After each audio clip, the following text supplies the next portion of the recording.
What's up, everybody? What's going on? K Mega 405 coming to you live once again from the 405 in 2025. Man, there's so much to talk about today. It is nuts. It is wild right now. So much stuff that I probably can't talk about everything. You know, back to back to back like this. So probably gonna have to spread it out. But really good stuff. Thank you guys for coming through. Adam Williams over here in the chat. He says, Mega, you should have made Herman hold smaller in that chair. Bro, that's hilarious. Yeah, wow. Sony. That news is coming so fast right now. And then there's more information that's coming out as well. As we speak, I'm gonna go here and check my notes because there's like so much stuff going on right now. Still craziness about Spider-Man 2 on PC. They finally gave out the information that is going to be dropping tomorrow, but there's still no price, and that does not give me hope. That does not give me hope, ladies and gentlemen. That seems very, very weird. That seems very weird to me. Let me go ahead and try to mess with a couple of things here.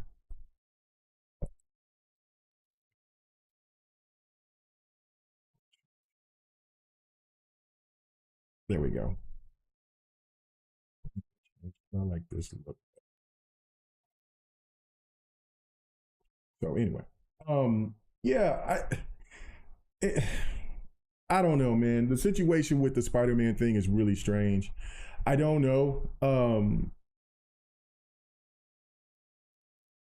It gives me pause for a second to think that now it could be two things. It could be two factors. It could be one because of now their new strategy that's coming out that they're talking about the PlayStation changes that they're doing. Well, is making it optional for PC gamers if they want to sign into PSN or not, but there'll be benefits if you do sign into PSN. Maybe that's got some things to why they're doing the things like that, but it still does not make sense of why the price is not available. That's what's the weirdest thing to me. That's the thing that just trips me out the most. I don't know. Ocular fan, I have no idea too much about who the successor to Herman is. Now, Herman did not get fired; he just got demoted. It's just plain and serious. I mean, it's just no different than what happened to Yoshida. Now, eventually, it might come to a point to where Herman might go ahead and leave after so many years. But it is pretty weird. I mean, and what's the craziest thing about all of this is that Phil Spencer has outlasted them all. Like Xbox is supposed to have been on this last leg, supposed to have been done for I don't know how many years now, and Xbox is still holding on. Okay, so he's been demoted to I think working on like movies and like the video game movies and from and also I think like maybe from other games from that like that they want to do the live action movie games, and then also from like just other previous games like from Horizon Zero Dawn if they want to redo that again or whatever. But I think he's been moved over to something that has to do with like the live production, the live movie production stuff. But he's not the person that's doing that's doing all the calls on what PlayStation is going to be doing going forward, which is look like that they're going to go back to their roots. But even the CEO though just brought up the fact that the way that they've been doing stuff is just not going to work, and so that's why that you see this push now. So last night when this news dropped, there was still some speculation that people was like, oh well, maybe PlayStation will go ahead and go back to the traditional way of trying to put their games on, keep their games away from PC, and so forth and so forth. After this news that we've seen that dropped just about a couple of hours ago, or an hour ago or so, well, I think it was about like 3 hours ago. No, they're all in on PC, which means it's telling me that they're going to be doing day and date. I think another thing that they're going to do is finally enact what a lot of people think that is smart and they should have done a long time ago, is bring in like a like a PSN PC launcher. That's something that they were kind of testing, like when we first bought Spider-Man.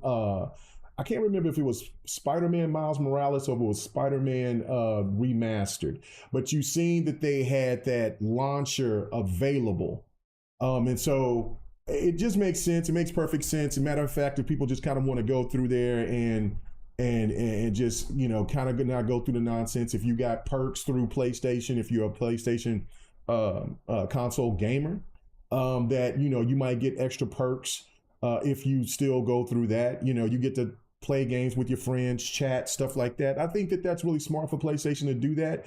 And so since they're going to do things like that, that means that they're going to start putting their games day and day. So when I've been saying this for years, I've been saying this, hell, just yesterday, like it's here. So it's just you found it. Yeah. So his name is Hadaki, I think. Nashino, or however you say his name or whatever. But I don't know. I don't know too much about the man. Wish him luck, because I mean the way that PlayStation has gone through their CEOs, it's been real tragic. And again, the people that are very naive at PlayStation, that not at PlayStation, but the content creators, the naive people, when you keep seeing, if this was happening to Xbox, if Phil Spencer been gone, right, and Sarah Bond was the next one up, and she's gone, and then you go to Matt Booty, and then he's gone, and then you go to maybe whoever's next after that, and they're gone, that would put a lot of concern.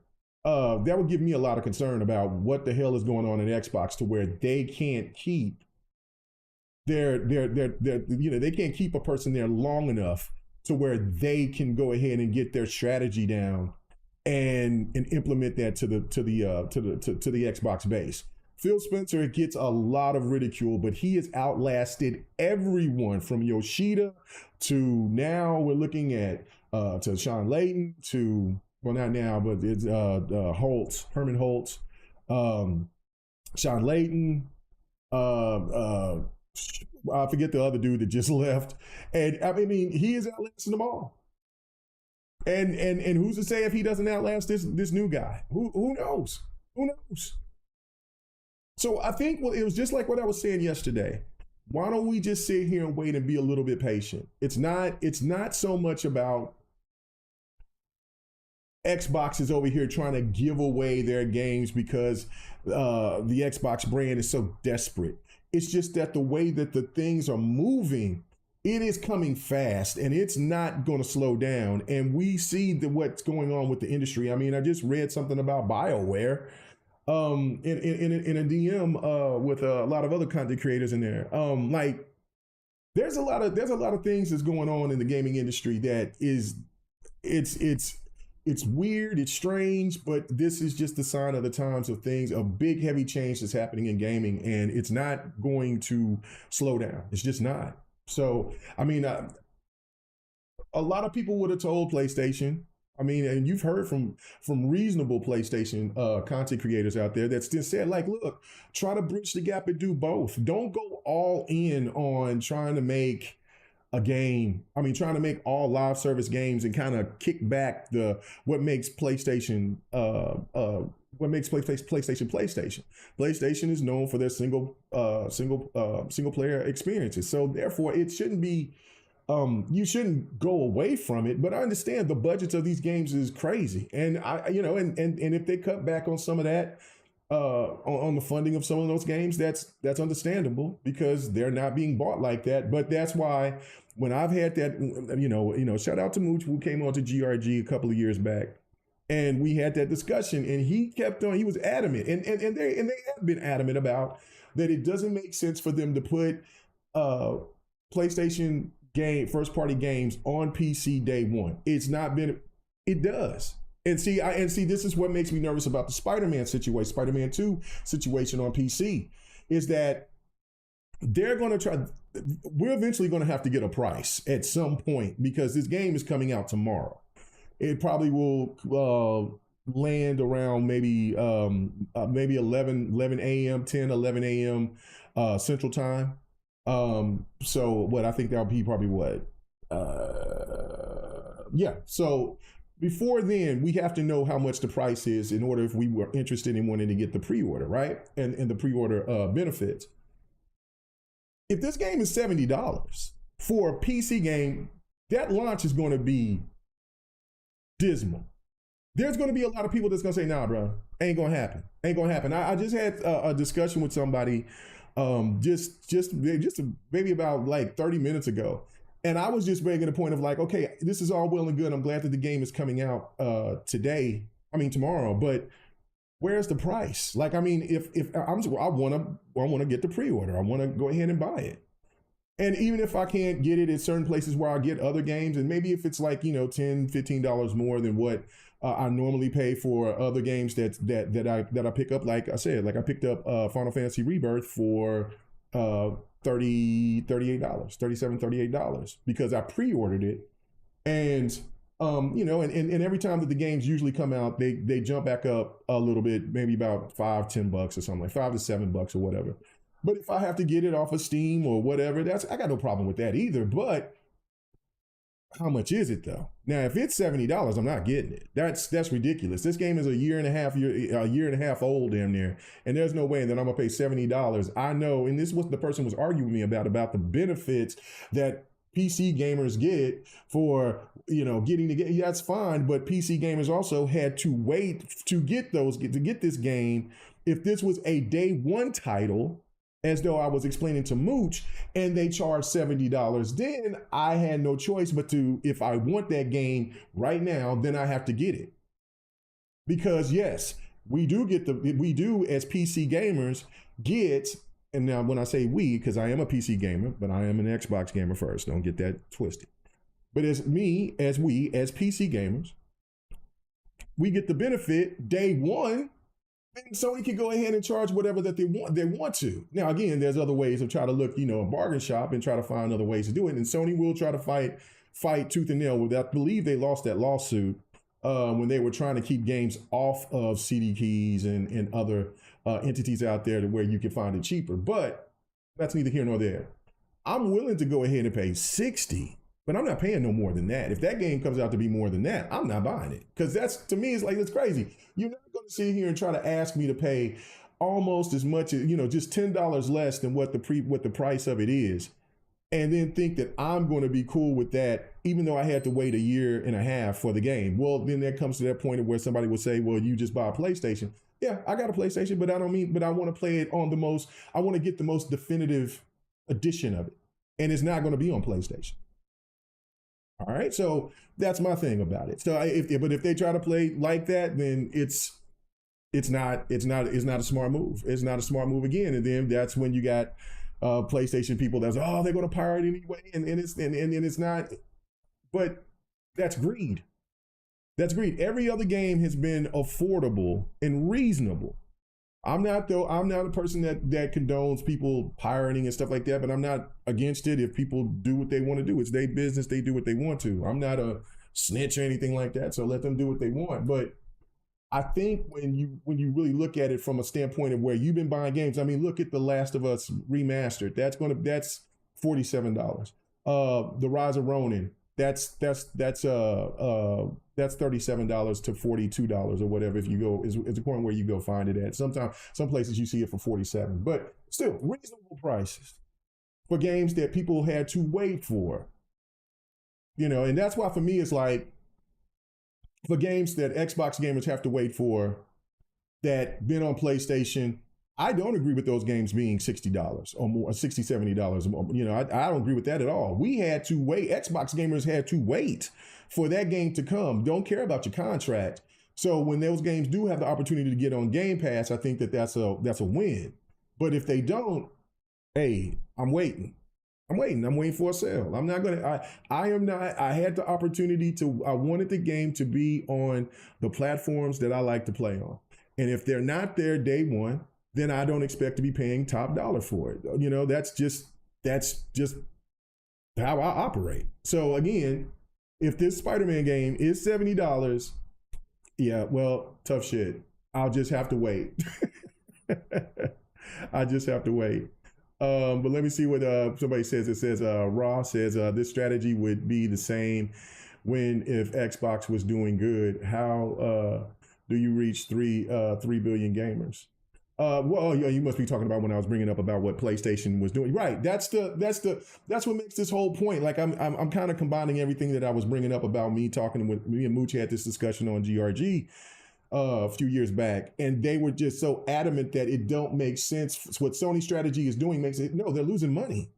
That's the whole point. Like if Spider-Man came out day and day, right? The hype level will be immense. And just think about this for a second. If Spider-Man was on everything, was Spider-Man on Xbox, PC, PlayStation, and Nintendo, just think about how much money that those games would, how much money that Insomniac would have and Sony would have gained. Like, I mean, it would have been a top selling game for, it would have been a top 5, top 3 game.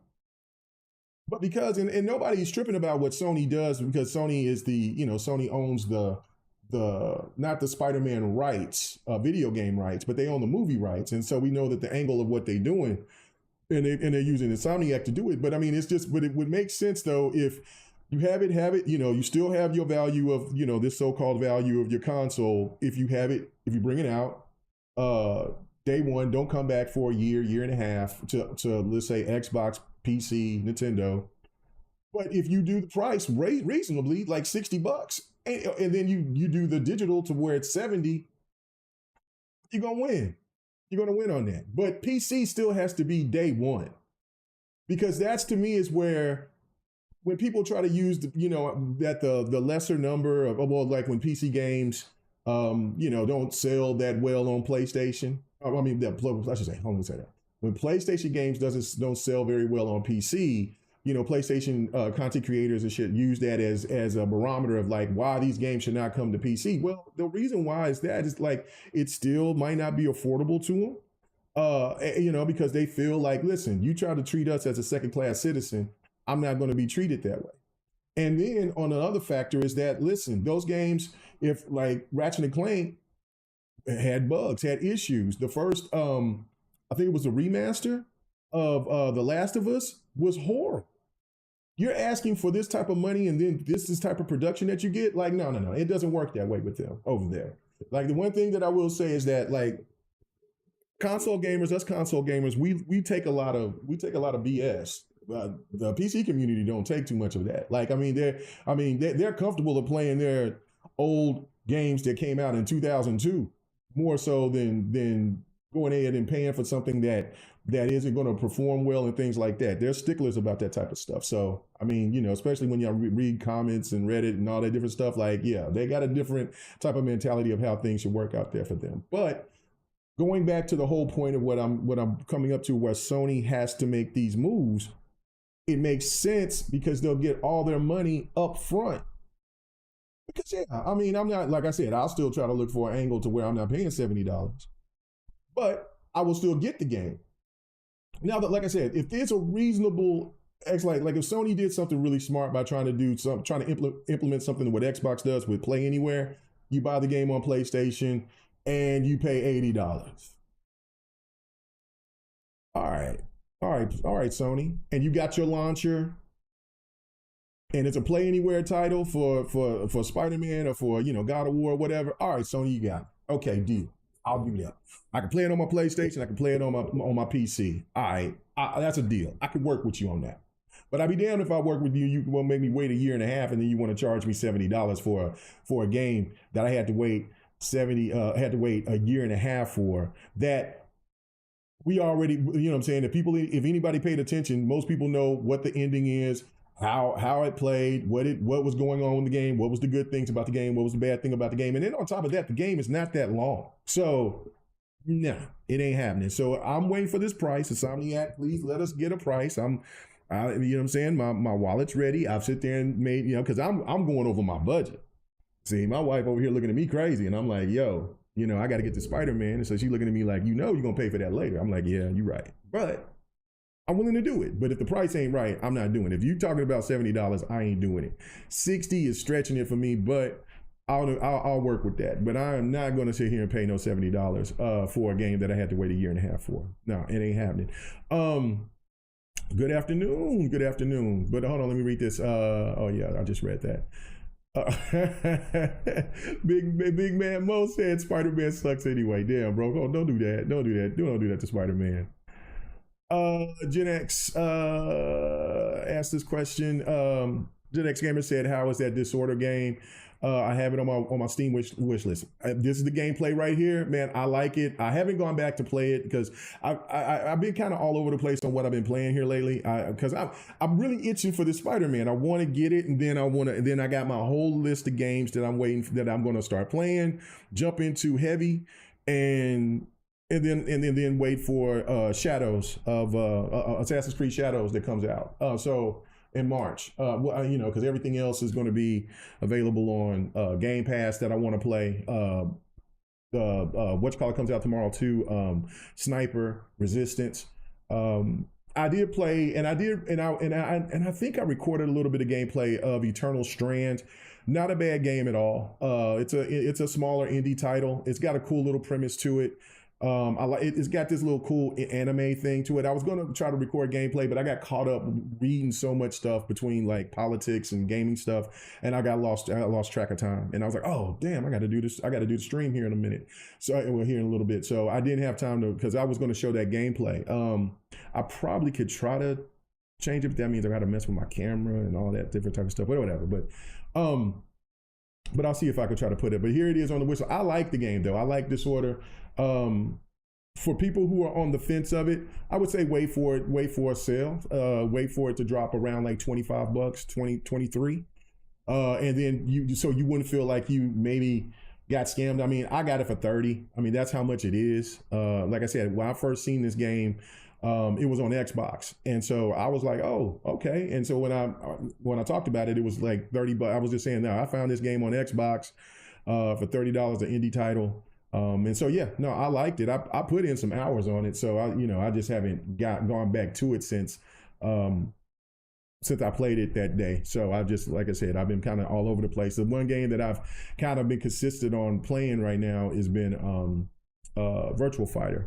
So I did Fight Night last night and played some Virtual Fighter. Had some moments, was getting my ass kicked there for a minute because I was playing with different characters and that I wasn't familiar with. But then I just, what I was explaining to Ocular Fan is that, look, I'm a person that likes to, because what I feel is like the one thing that a lot of people who don't get into fighting games like that, they worry about the sweaties too much.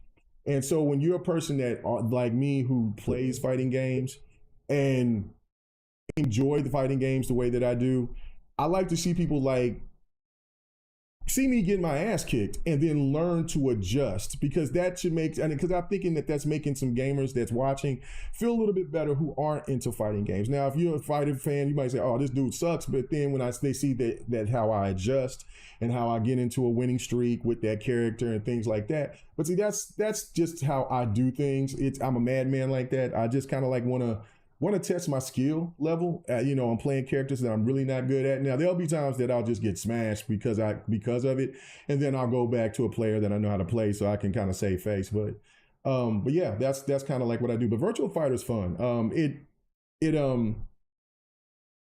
It's always going to be people that's going to play cheesy.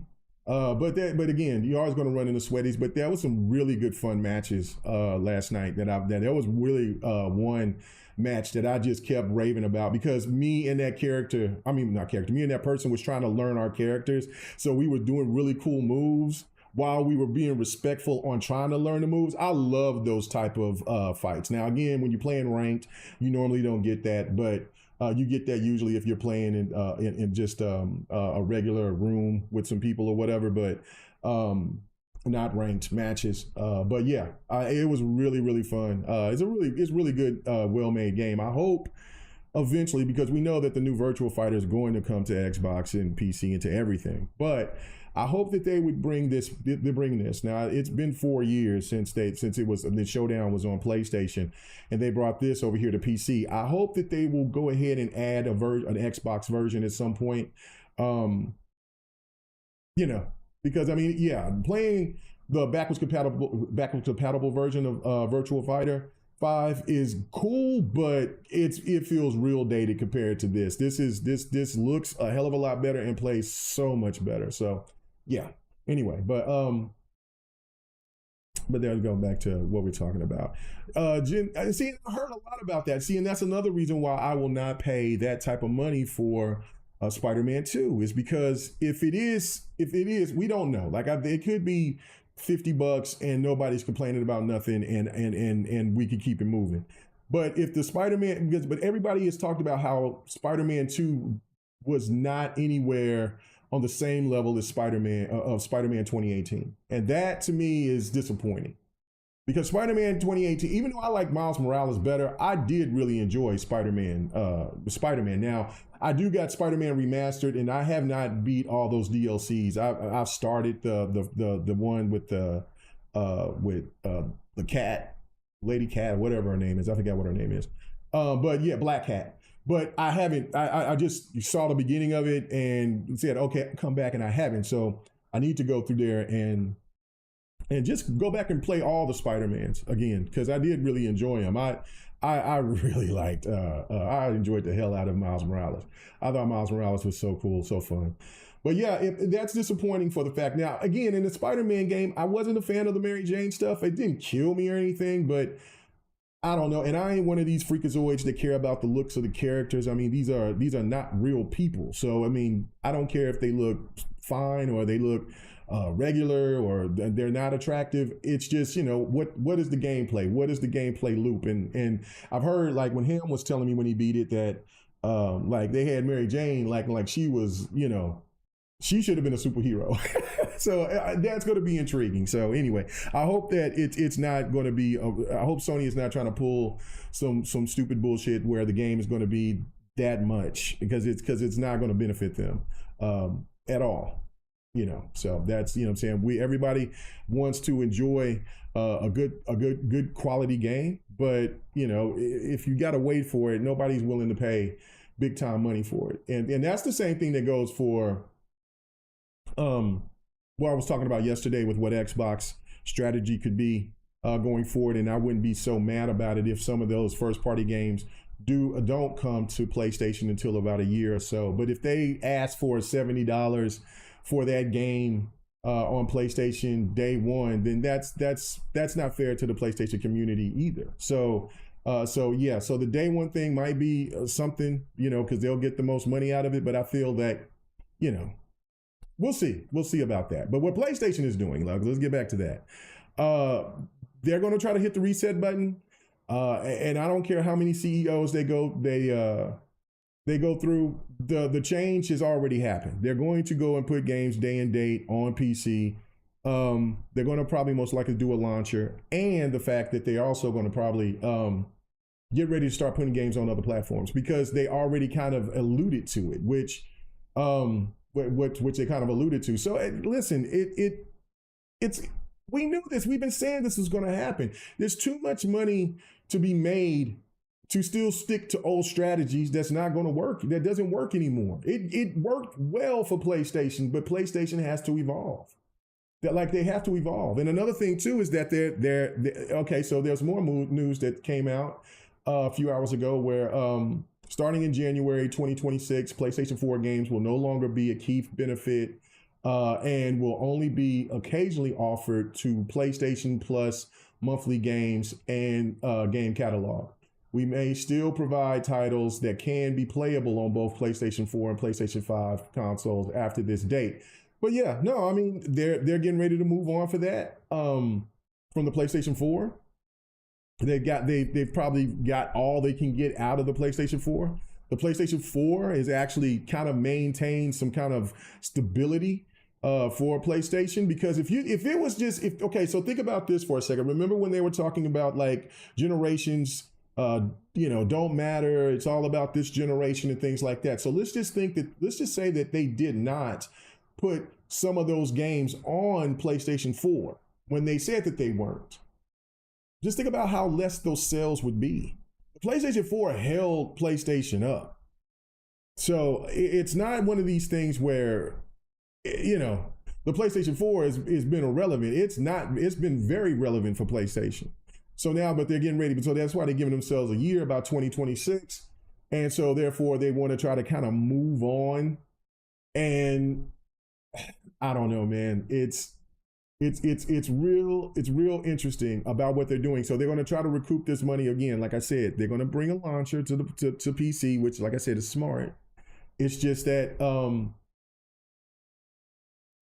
they're going to try to hustle. So I mean, and so if they give benefits to make it seem like it's beneficial for gamers, for PC gamers, then that's fine.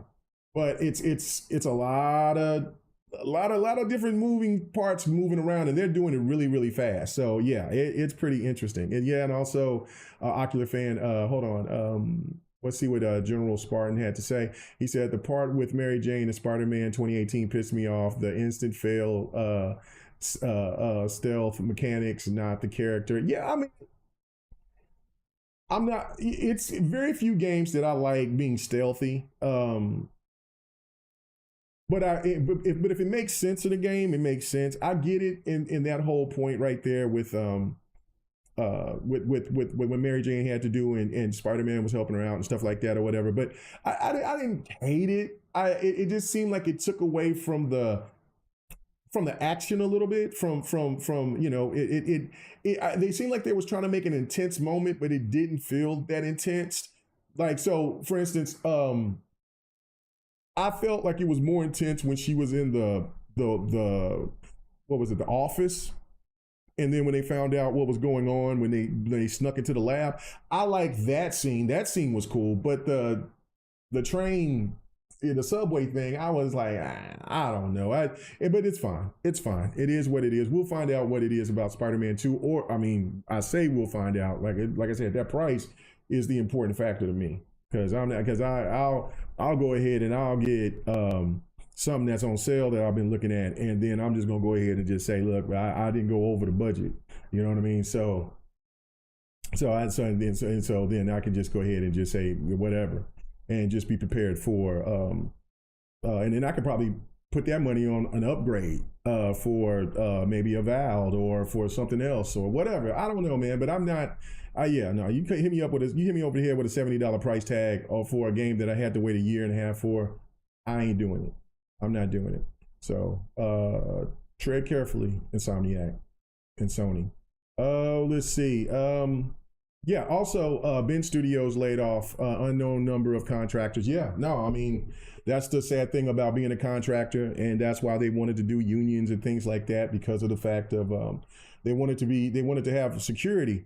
And because they're closing shop on all these live service games at Sony, that there's more layoffs, and yet the media doesn't want to talk about it. They'll post it, and then it's not a huge story, because for some reason Sony must be protected from even though what trips me out about how the media or how some people try to portray Sony is that they're the little guy. They're $1 billion conglomerate. The hell are you talking about? They're a little guy. I can understand if we're talking about a indie studio, that's upstart, that's starting off and they're making a game and making a couple of tens of thousands of dollars and they're just trying to maintain or whatever. But we're talking about $1 billion company. They're not a little guy. Now they're smaller than Microsoft, but they're not a little guy. And they make billions and billions of dollars. So therefore, what are we talking about? Why are we trying to protect Sony from when Microsoft does something, everything is like the devil is over here working overtime to laying all these people off. But yet when Sony has been laying all these people off, we're going to try to protect them because they're so-called the little guy. Stop that shit. That's garbage. That's so dumb. But yeah, PlayStation is in a hot mess. It is a cesspool of mess right now.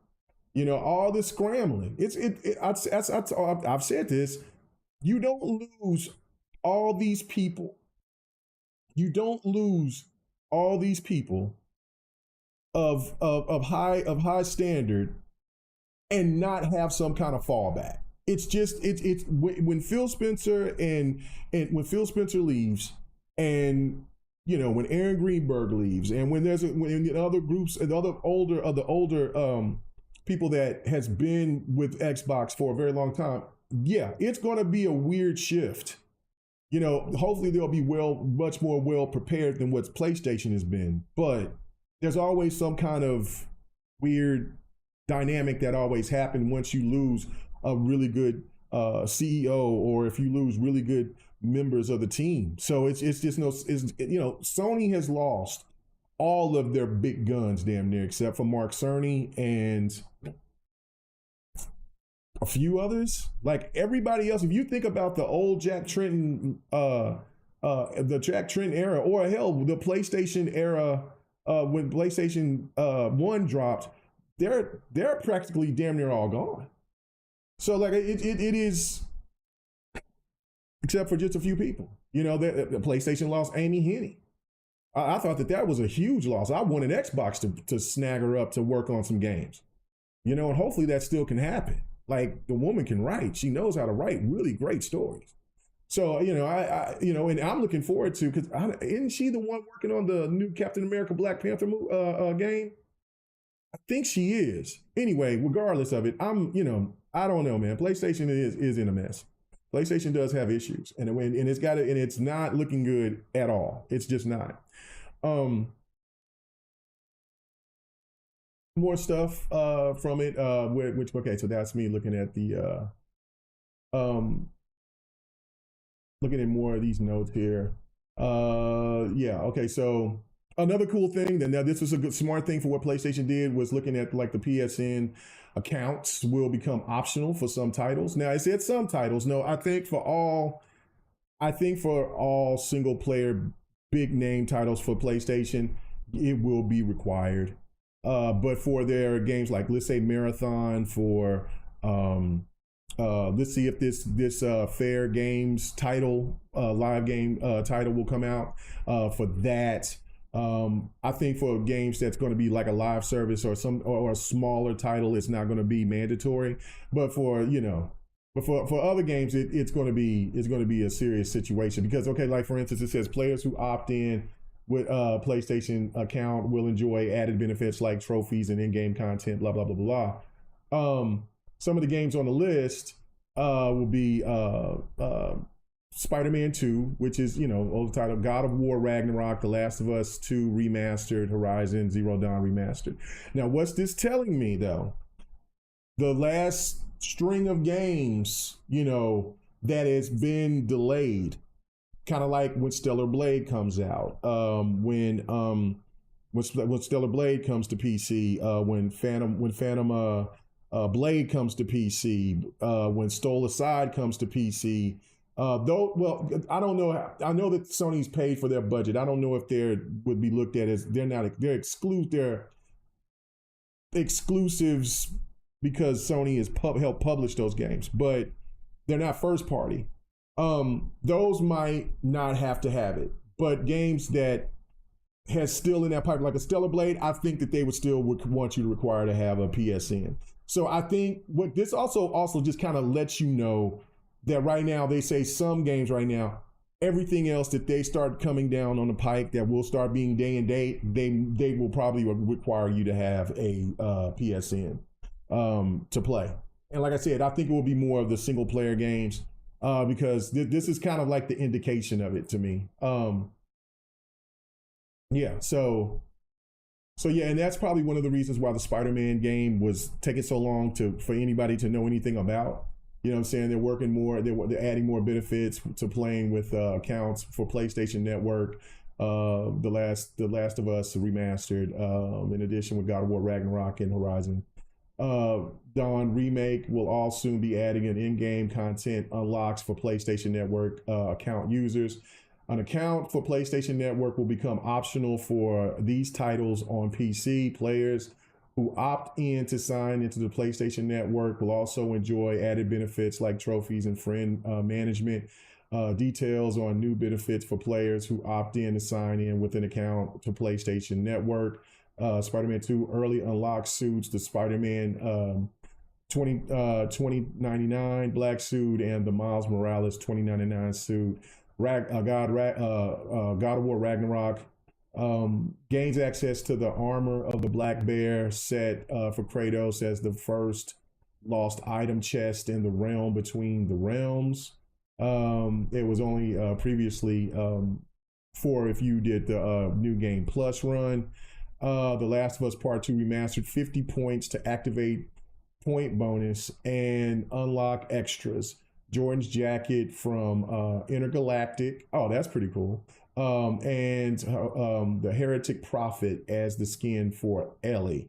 Horizon Dawn Remastered, gain access to Noah Valiant outfit. Okay.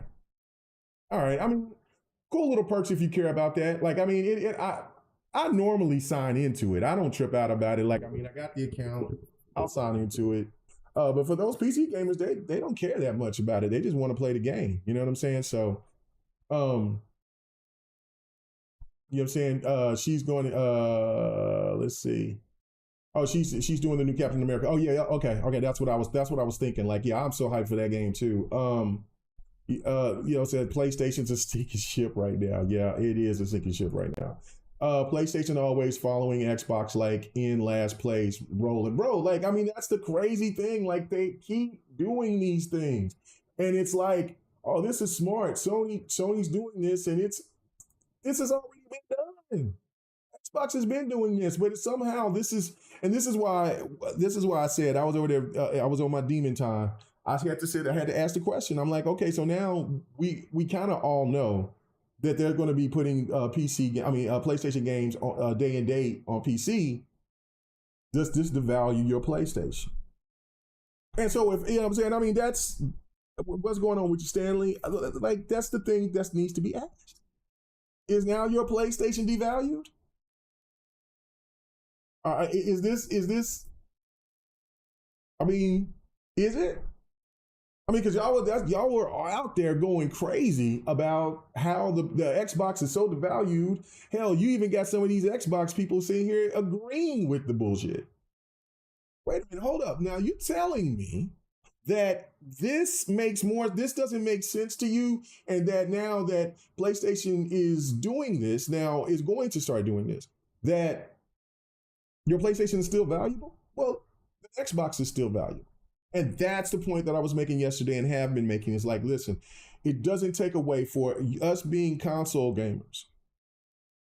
When we cut our Xboxes on, our Xboxes don't stop working. The only thing that we don't get that this the benefit of what some, and it's not even all PC gamers, man, it's not even the majority of PC gamers. They don't get all the bells and whistles that the high-end PC crowd does. But your Xbox does allow you to play games that look great, they'll play great, you know, and you got other benefits that's there. It's not going to hurt your Xbox experience at all. So that's what I'm saying, playing this the same thing for PlayStation. I just had to ask that question because I thought it was fun. I thought it was a funny question to ask because, listen, this is what we're going to see. And then on top of that, when they start putting games over there on Xbox and on Nintendo, I'm going to really starting enjoying it. Now, will Xbox be the last ones to get anything? Absolutely. Sony is not going to just give it, but it is what it is. Kind of like the situation with, because I guess the Game Pass deal with is over with MLB The Show. So it won't be on Game Pass this year, but it's still coming to Xbox. I mean, the game is a multi-plat. That's just what it is. So the question will be it's a test.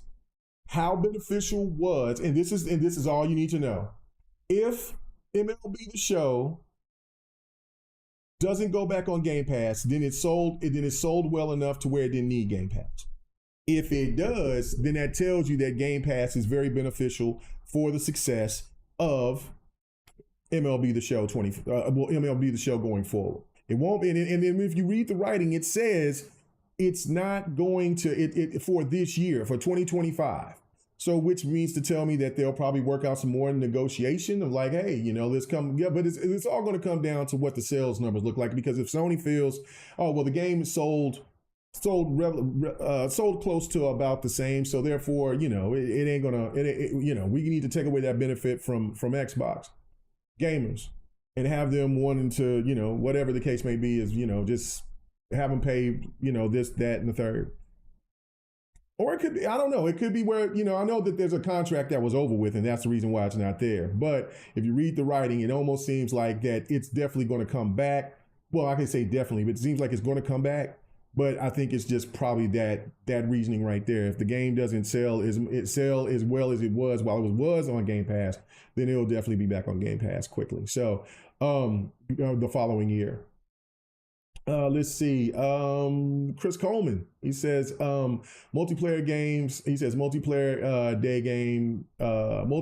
games day one don't devalue PlayStation, but it will if they do day one single player games. PlayStation bread and butter. 8 single player, first, second, third. Search. Damn it! I got this thing in the way and I cannot see it. But anyway, hold on, I could just look at it right here. Sorry. Uh PlayStation bread and butter, 8 single player, first, second, and third party exclusives, not multiplayer exclusives. Chris Coleman, this is that logic is irrelevant. That's not it's over. It's over. Sony is telling you right to your face that the old model, the head of PlayStation is told us that it is over. It's not, they're not, it's no turning back from this, because once you put games on PC, and also he said as well that that the games will be going to other platforms as well. So no, this whole notion of it's going to then if you feel that it devalues your PlayStation, then by all means, that's I think that's a ridiculous notion. And that's what I keep trying to explain that to Xbox gamers that have this same old ideology. It doesn't matter anymore. It's over. These companies are here to try to make money and also trying to save these franchises. Like, I mean, just think about and I've been talking about this like every show about the price of games and what these analysts wants to do. If they're wanting to try to raise prices of games, do you think games are down over there at PlayStation? Games are not being sold at the clip that they were on the PlayStation 4 because of that extra $10. Just think if they raise it another $10 and then they still keep things exclusive because because you keep talking about the quality, the value of the console. Brother, the console can't survive if people aren't buying the software. That's where it's all about. It's always been about the software.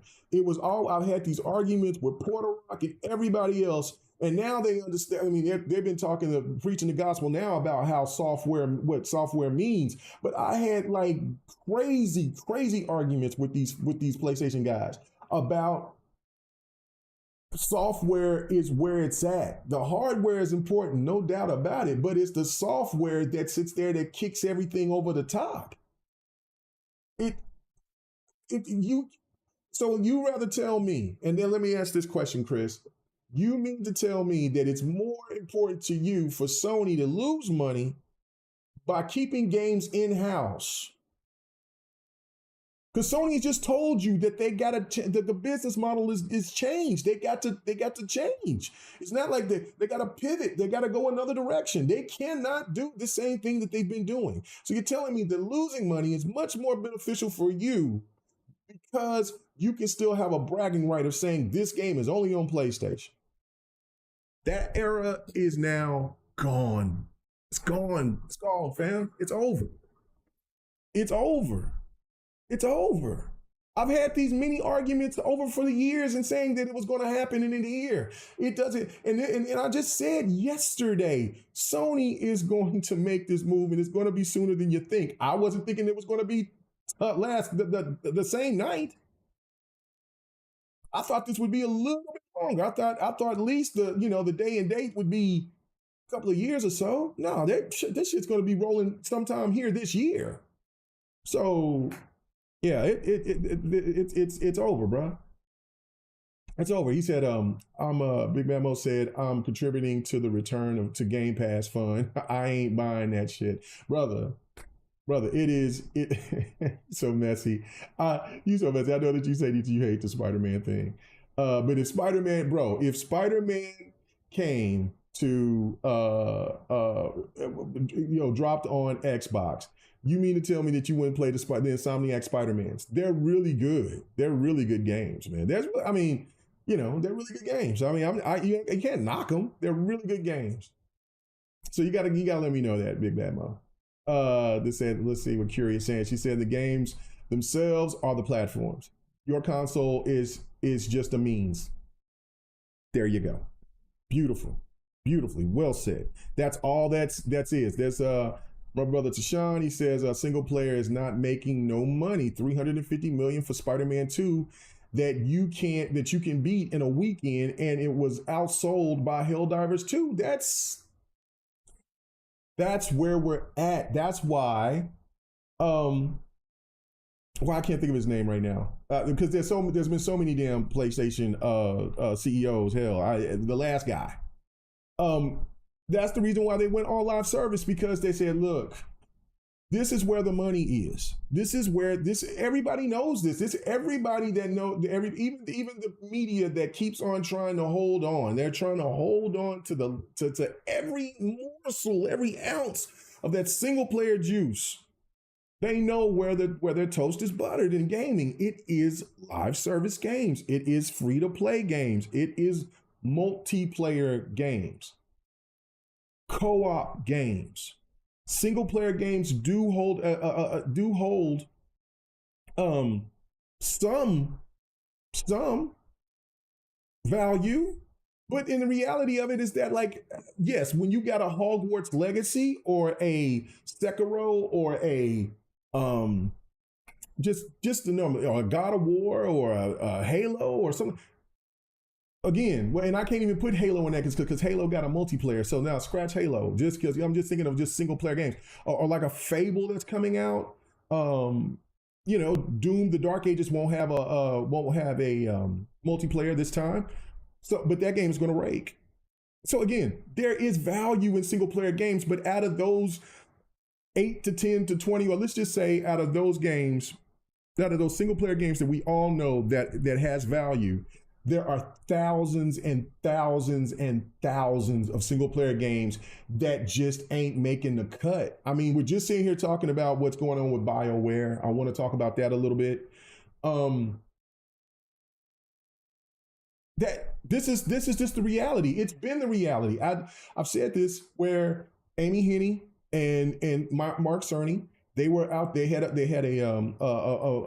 press conference where they were talking about the decline of single player games, and they feared that this was going to happen. This was last gen when they was talking about this, and then next thing you know, Amy Hennig is gone.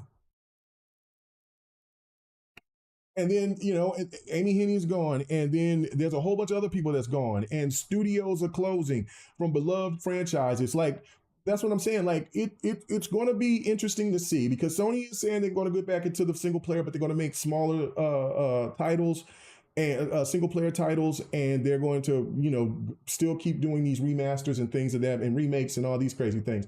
All right. Well, again, a Bloodborne will do well, right? But Bloodborne only sold what? It was actually a niche title. It didn't sell like how people talk about it. Now, it might sell better now because, there's more and more people that's gone back and played that game now, since that game was so cheap. And then they found out they fell in love with it, and then also the kind of the push of soul-like games and things of that nature. But yeah, but for that game, like, I mean, let's say that they bring back Infamous Son. That'd be great, right? But is it going to sell like that? Do the PlayStation gamers will it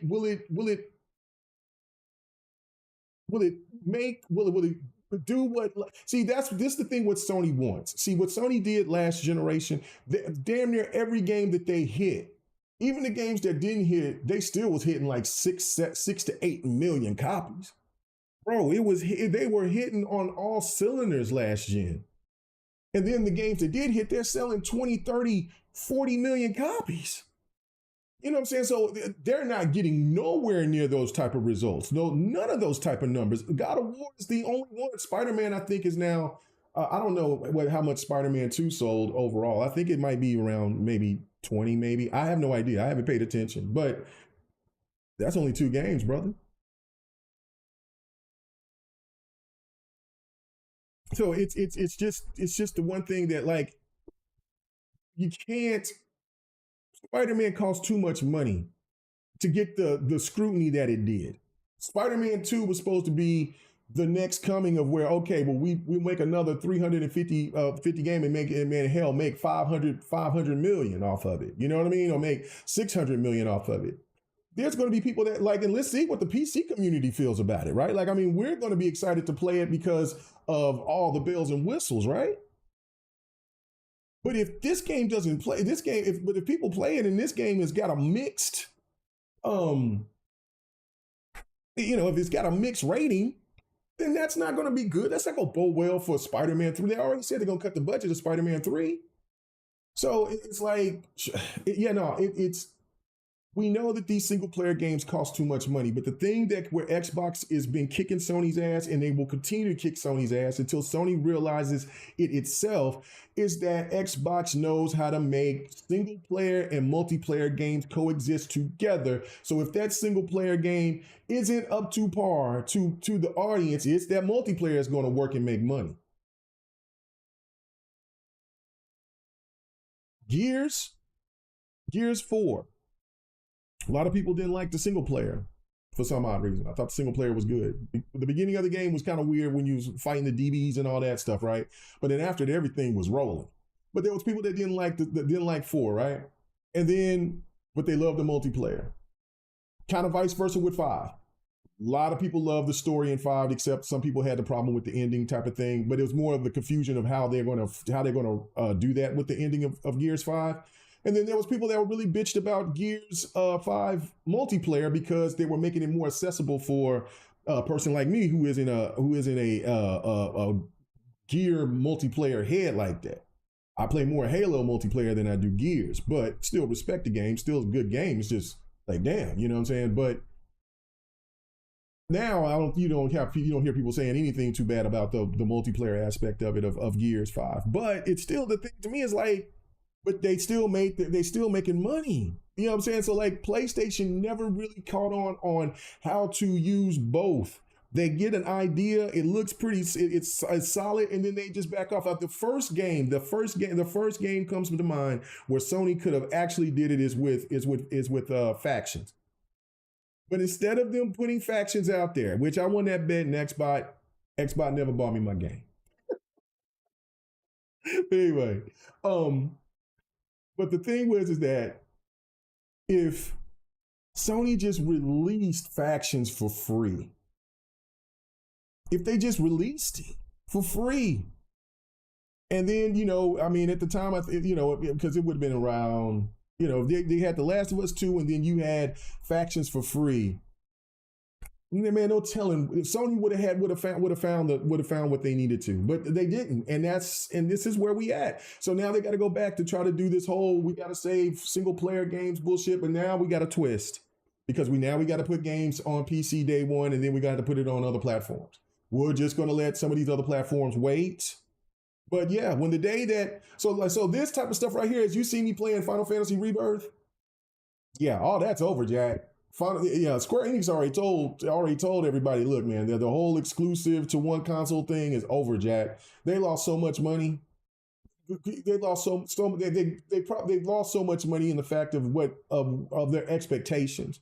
They sold decently, but they never caught up. They never made no Final Fantasy that stayed exclusive to PlayStation did numbers like Final Fantasy 15. To this day, Final Fantasy 15 is a 11 year title. And still to this day, no PlayStation exclusive Final Fantasy sold more than Final Fantasy 15. To this day. None. So none. So I don't know, man. I don't know I don't know. I have no idea. I don't know.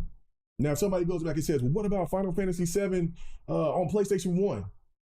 Well, brother, we're talking about a 30-year-old game. I mean, we're talking about a 30-year-old game. I'm talking about these titles right here. Or anything that was locked down for PlayStation in this after Final Fantasy 15. Nothing.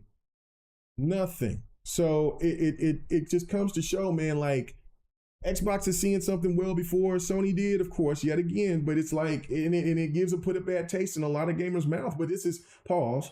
But this is the reality of it. This is where we're at. This is where we're at. Okay, so hold on. Let's see. You're saying Ghost, Death Stranding 2, Heretic Prophet, are day 2 PC. PlayStation said gas, so Expert, Marathon, and Fair Day day 1. No, that they didn't. They did say that. No, they said now they got to change. And they're just not, they're telling you that they're going to have to make changes. If they put a PlayStation launcher, that means that those games have to be day and date. Why would you put a launcher if you're not going to make games day and date? Because what's the point of having, I mean, you can have a launcher and still say, well, coming in 2026, we're going to have this coming to PlayStation. To PC. PC gamers, what? Yo, so you still on your bullshit? Whatever. And then try to still charge the same price as you would as if that game came day 1. It ain't happening, Jack. If they're going to make a launcher, and that launcher is going to start putting these games in there. That's the reason why they're talking about these benefits of you signing in. So because that's where they're going to get their numbers from. That's what they're going to make their investors happy with, is showing, look how many gamers all over from PC and whatever. It was what Big Bad Mo, I think he said that is where, how are they going to get to their number of players so they can brag to their investors about, because they're not hitting those numbers, Jack. And that's why these investors is in their ass, and that's why these CEOs is dropping like flies, and that's why they keep on making these different moves. Again, Olympus is falling. And then you got people that saying there's nothing going on. PlayStation is sold. It's outselling Xbox. That's all that matters. Yeah. Wow. What? Xbox is the #1 publisher? Yeah. Again, investors are seeing that at Sony. What is going on? They're the #1 publisher. And it is cute to see PlayStation stands get out there and talk about, well, all their games is going everywhere, and all the high percentage of PC, PlayStation gamers is buying it. Well, of course, when in the grand scheme of things, how that means that Xbox games are desired. I thought you said that Xbox games that are Game Pass fodder, and nobody cares about Xbox games. But if they're buying games, it's 64% higher because they have much more PlayStations out there than Xboxes. Xboxes brought the Trojan horse to the house. And the secret agents is everywhere.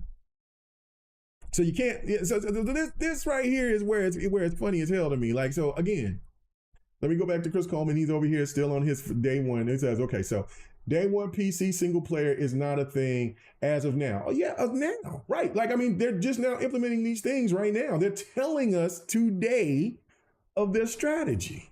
Third-party publishing makes sense for non-platform holders. Why buy PlayStation when PC has their games day 1 cheaper? Dumb logic that sacrifice future profits. No, brother, it doesn't. It doesn't. It ain't hurting Xbox. You're still logic for what the new gaming world has become. They don't correlate. They're not the same. It's not the same. Everybody knows the value of putting games on other things now. PlayStation is starting to figure it out because they got a lot of games on PC on mobile.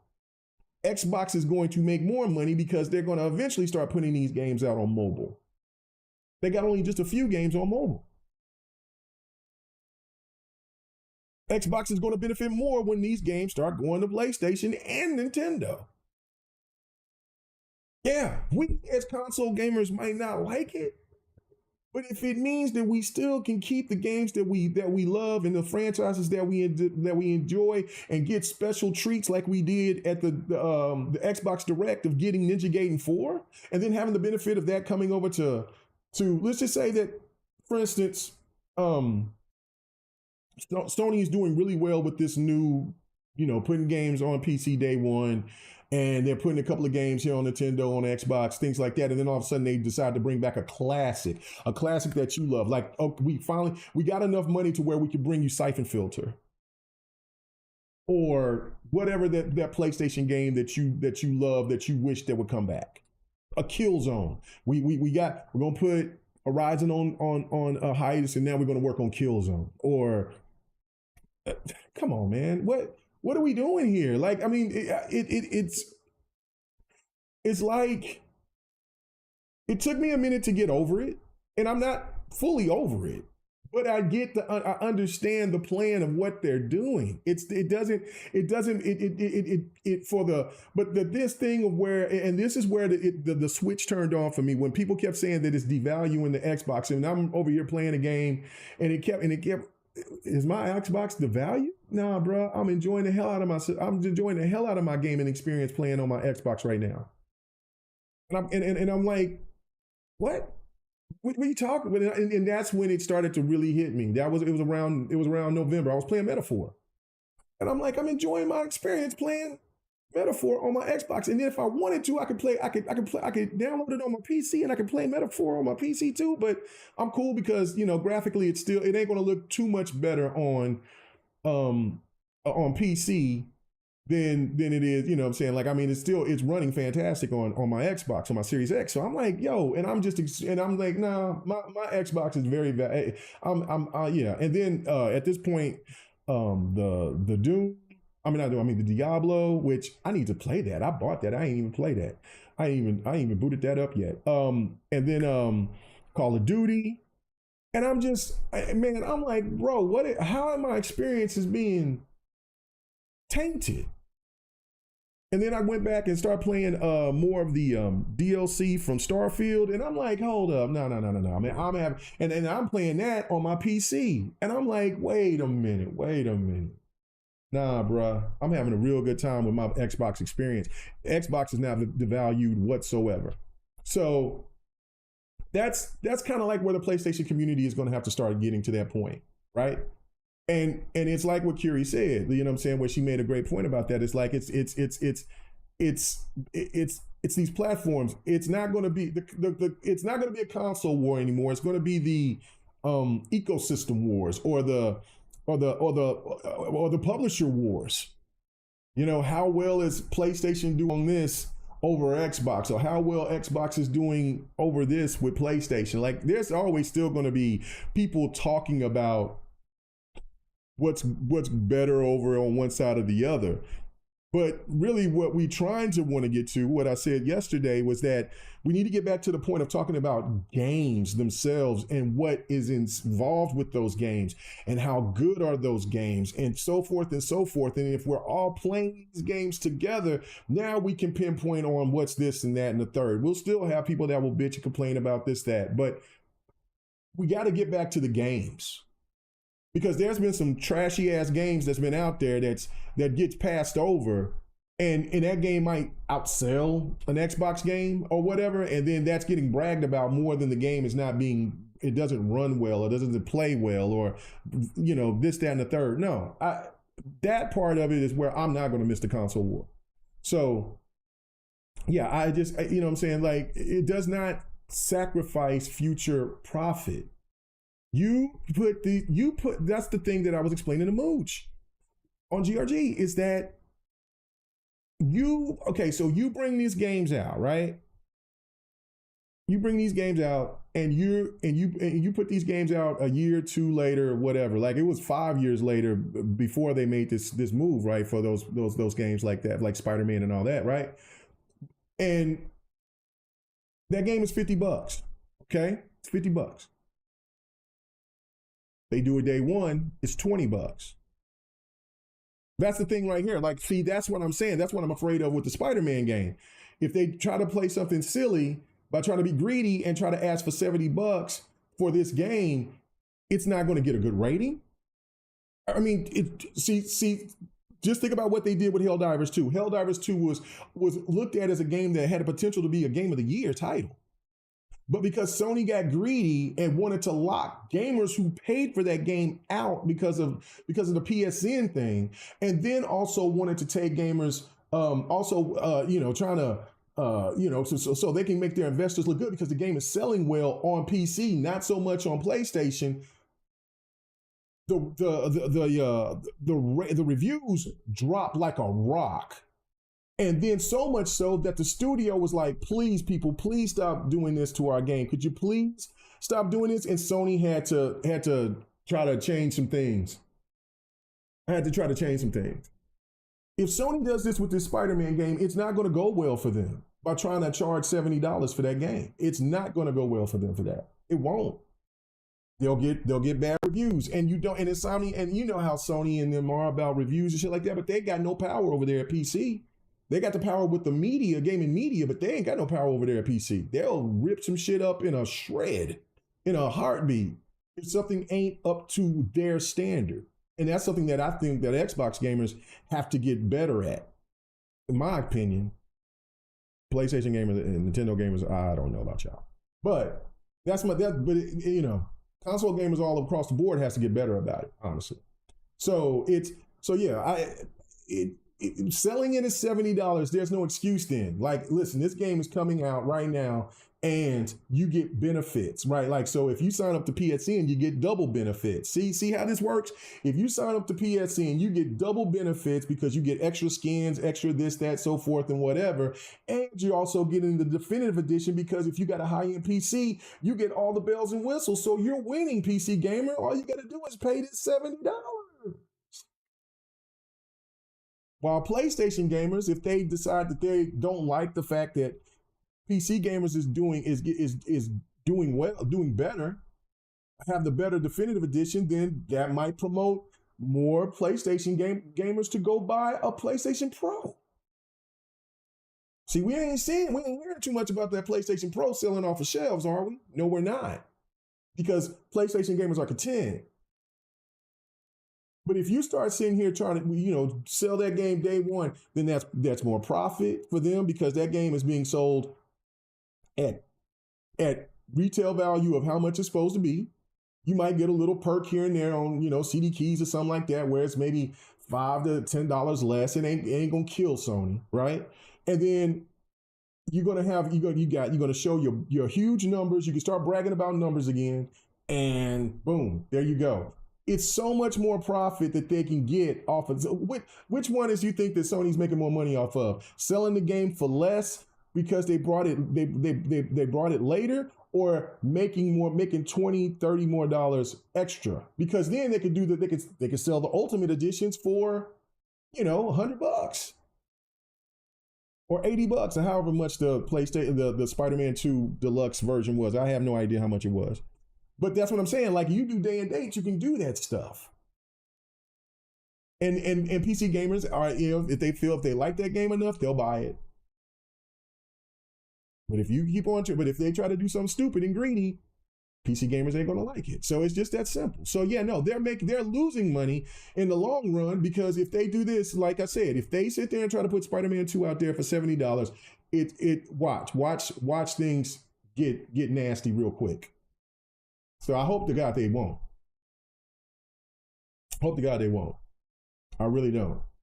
Because that's bad for Insomniac and for Nixxes, which do a fantastic job of making ports for Sony so far. Big Bad Mo said it comes to Game Pass, I might have to give it a shot. If it comes to Game Pass, I have to give it a shot. Okay, that's what I'm saying. Like I said, right. Like I said, I'm not buying Final Fantasy 16. I'm not. If it comes to Game Pass, I'll play it because I want to play it. I'm just not giving that dude no money. I mean, you know what I'm saying? I'm giving money to Microsoft for whatever the deal that they got over there, but I'm not grabbing money and buying Final Fantasy 16 because of how that director was over there on that bullshit. You know what I'm saying? Do I want to play it? Absolutely, but no, not I'm not paying. I'm not going to go and spend that money to play it. I'm just not. Um, let's see what Kiri's saying. She's like, I was surprised Sony didn't try to make their own Genshin Impact. It literally in the Sony mold, mostly single player. You can do co-op, narrative driven, like crazy. I mean, that's what I'm saying. Like, it just there isn't enough innovation in their gaming structure anymore at PlayStation. Can they still make beautiful looking games and they run well? Yeah, they can still do all that, but they have been so stuck into this wanting to do the same thing, that template, that it's hurt them from innovating and kind of going out. Now, Astrobot was a nice surprise. I'll give them that, but they haven't done enough of the Astrobot stuff. And I know the PlayStation gamers can agree with me on that. Like, you bring more stuff like that. See, that's the one thing about Nintendo that is so wild. Nintendo does kind of, it seems like they do the same thing, but they really don't. They kind of, they'll bring their same type of games, but there's always a different niche to them. There's always something that they do that's different, that doesn't make you feel like you're playing the same game that you did previously. PlayStation, you can't really get that vibe. You get the same type of this and that, and that's that whole template thing that's still the same with them. See, now Xbox has now got it right. They're getting it right now. They got so much diversity. They got so much diversity in their gaming, and I'm not just talking about like races or people in genders and things like that. I'm talking about just with their portfolio of what the games that they're doing. They're finally showing off. Look, we got a hack and slash. We got a RPG. We got a shooter, and we got we got two RPGs really, but we got a French RPG that looks like Final Fantasy, and we got a RPG that's in the realm of Skyrim. It's pretty impressive stuff, right? So yeah, that's and then you got an adventure game that's south of midnight. Like, so that they've finally Xbox has finally found their place now. They finally found it. PlayStation's got to get back there. So it is what it is. Ocular Fame says Lin Tao, currently Senior Vice President of Finance, Corporation Development and Strategy, is leaving Sony to become Chief Financial Officer of Sony Group Corporation. God. So the Vice President of Finance come on now.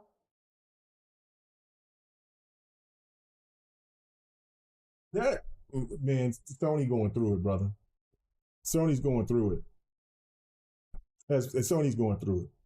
As far as because that means if you're moving somebody to another area, then that means that they're having issues there. They're having issues there, so they need to bring their guy from there to there.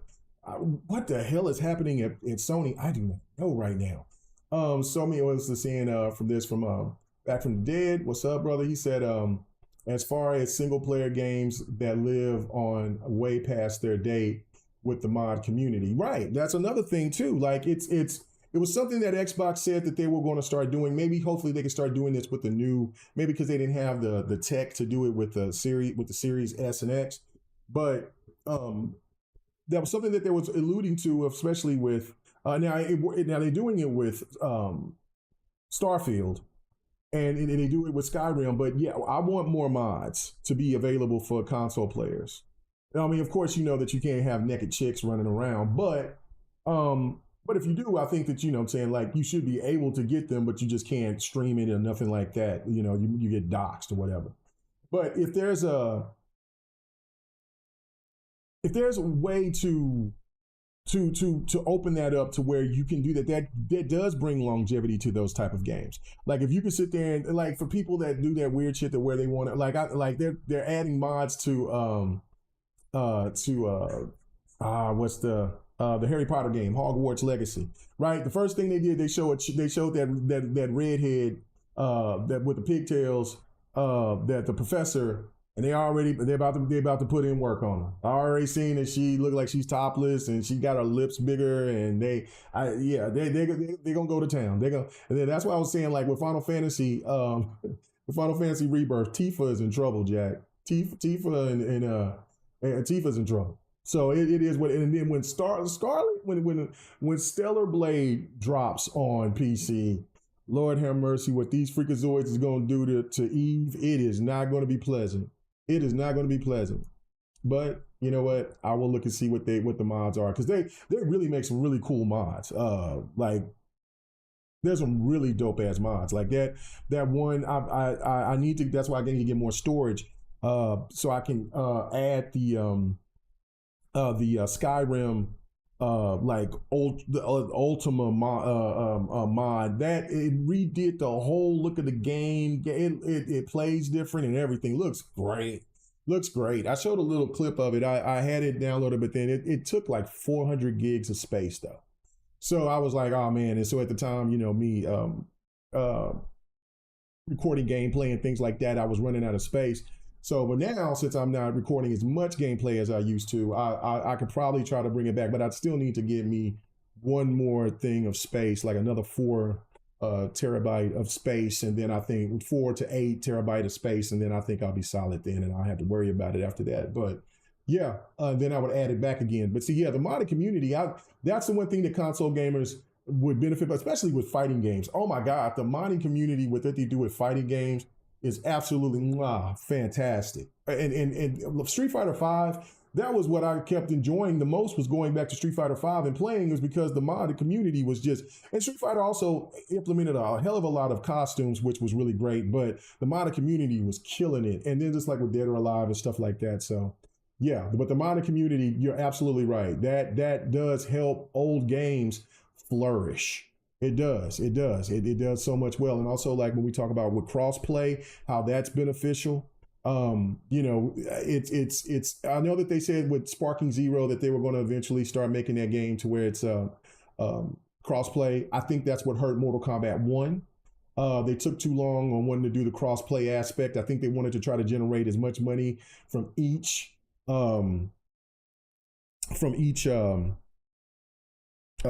platform first and then work on it. I don't think it helped them out. I don't think it helped NetherRealm out personally.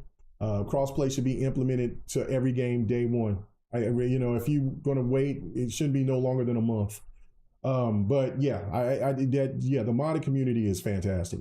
I love it, and I wish more console gamers would get those benefits. So hopefully that, you know, Xbox will bring that to the next console.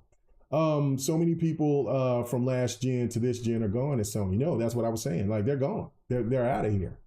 Okay, so Chris is still out here. He says Spider-Man 2 on PlayStation 5 has already made its money back. It's at over 1 billion by now. It was over 700 million when they revealed the sales last year. Okay, that's good, right? But obviously it's not enough. If it was enough, Chris, why is it coming to PC? If it was enough, why is Spider-Man 2 coming to PC? That's all I really have to say. I don't even have to go through everything else, right? Like I'm saying, like, that's just the bottom line. If it was enough, why is Spider-Man 2 coming to PC? So the newest PS game will be Ghost of Yaturi, so we will see if it hits PlayStation Day 1. No, it probably won't, because they're not going to do that yet. They still got to get everything else, every other duck in a row. Like it's going to happen sometime this year, but it's not going to happen. I don't think it's going to happen with that game yet. So like I was saying, it's, you know, and it could. If it did, then I would be like, holy shit, they're really moving. But it's going to happen. It's what I've seen what a PlayStation dude said, and I agree with that. But now but that was before the news dropped today. They said either PlayStation is going to take games away from PC, and they're going to just stick stay in house, or everything is coming day one. And now since we know that they're doing a launcher or some sort of that, you know, like from what they're talking about, day one, it's happening. So I mean, hell, it could. I don't know. I don't think it will. Not Ghost of Yaturi, not yet, or however you say that game's name, Ghost game. But It is what it is. And he says, so you will see a hit on PlayStation on PC day one. Xbox is the number one publisher with 64% of sales from PlayStation. Xbox is no more and is Microsoft Games third party, just like EA, Capcom, and Square. No, it's not, because they're still making consoles. You keep on trying, but you're not. Again, if that's the case, then PlayStation is PlayStation is no more. Listen to what you just said, man. Listen to what you just said. PlayStation is no more. Spider-Man 2. Man, we know that all these the new Ghost game is coming to PC. Everything, the whole slate. Y'all was telling us that PlayStation is gonna wait. First, y'all said it was never gonna happen. Then you said they was gonna wait 5 to 6 years, might be a whole generation before PC gamers start getting it. Then it started getting to where we getting shorter and shorter. It's been a year, and in some games it's within the 3 to 6 months. Now we got to the point to where it's going to be day and day. Here at PC Gamers, we got incentives for you, and that isn't because we're going to let you wait for these games. That means that we're going to be offering these games day and day. Come on, brother. You got to stop it. You got to stop it. The only way it devalues my experience on the Xbox is if a game goes to Switch and my Series X runs the game at 1080p like dock Switch, or 720p like on the go with Switch. Now, that is perfect. Back from the dead, that is perfect. For anybody that's listening, for wherever you at, that's perfect. Use that, because that right there is where it's at. Because really, when Nintendo games, and there's very few of them though, that comes over that Xbox, PlayStation gets the definitive edition, because of the fact that we get to play the game at a higher quality. So I don't know, man. It's wild to me. And so again, Nintendo Switch fans, right? When the Switch 2 drops and Call of Duty comes out, and they can brag and say, "Oh, Xbox." I don't think that they will. There might be a few of those Nintendo people that will come out there and say crazy shit like that. All you got to do is, when they show Call of Duty or High Five Rush or whatever game that's going to be coming to the Diablo and whatever else is going to be coming on the Switch too, all you got to show them is your definitive edition of your Xbox Series X version. Oh, just do a picture comparison. That's all you got to do, because it's over. It's over for them. And they ain't going to say nothing. So you paid top dollar to get your games to look like this, while I got Game Pass, and I got Game Pass plus the fact that I play in this game over here at this quality, at this resolution, at this frames per second. Yeah, thank you. Yeah, thank you. Xbox and the Xbox community thanks you. Appreciate it. So, greatest await. PlayStation is broke. Oh, Greatest Away said broke station still has Bungie on layaway, had to take out huge loans. Man, come on, man. Don't come in here with that messiness. God dang it, man. He said also, very sad news about Herman today. Made me sad. No, it did not. Greatness awaits. It did not make you sad whatsoever, man. You are on demon time. So here we go right here. Then I'm going to move on off of this and talk about the Series S for a second, for a little bit, and then BioWare, and then I'll be done. Probably talk about BioWare next, because I don't have too much to say. But anyway, we'll talk about that here in a hot second after I read this from Chris. It says gamers don't vote for games of the year, so the player complaints are irrelevant. The top 3 sold games didn't win Game of the Year, so sales wasn't the main criteria. Black Ops 6, College 25, and Helldivers 2 were the top. Right. But again, this is where the problem lies. Out of the game that won Game of the Year, compared to those games right there, which games you think is holding the industry afloat more? Is it Astrobot? I don't think so. It's those three games that you just mentioned. Those are the ones that grabs the attention of the investors, that grabs the attention that makes the companies happy. Those are the games that make gamers happy because these gamers keep coming back to them. College football, for not being even nominated at the VGAs, is an embarrassment. An absolute embarrassment. So you come and do a show in LA, in the United States, instead of giving that game its props, you don't even nominate college football, which was the highest selling sports game ever. Can't give it its flowers to at least be nominated because it's an American sport. I mean, is this what this is? I don't know, but give it to FC. Not to discredit FC, but hell, they said, but EA said FC didn't meet their goals. So you're telling me a game that was the best-selling sports game in history could not be at least nominated? That's an embarrassment for the VGAs. You get out there and you can't. It's that because whatever because you kiss international shit that ass that much that you can't allow an American game to do that. Now I know that NBA 2K is one.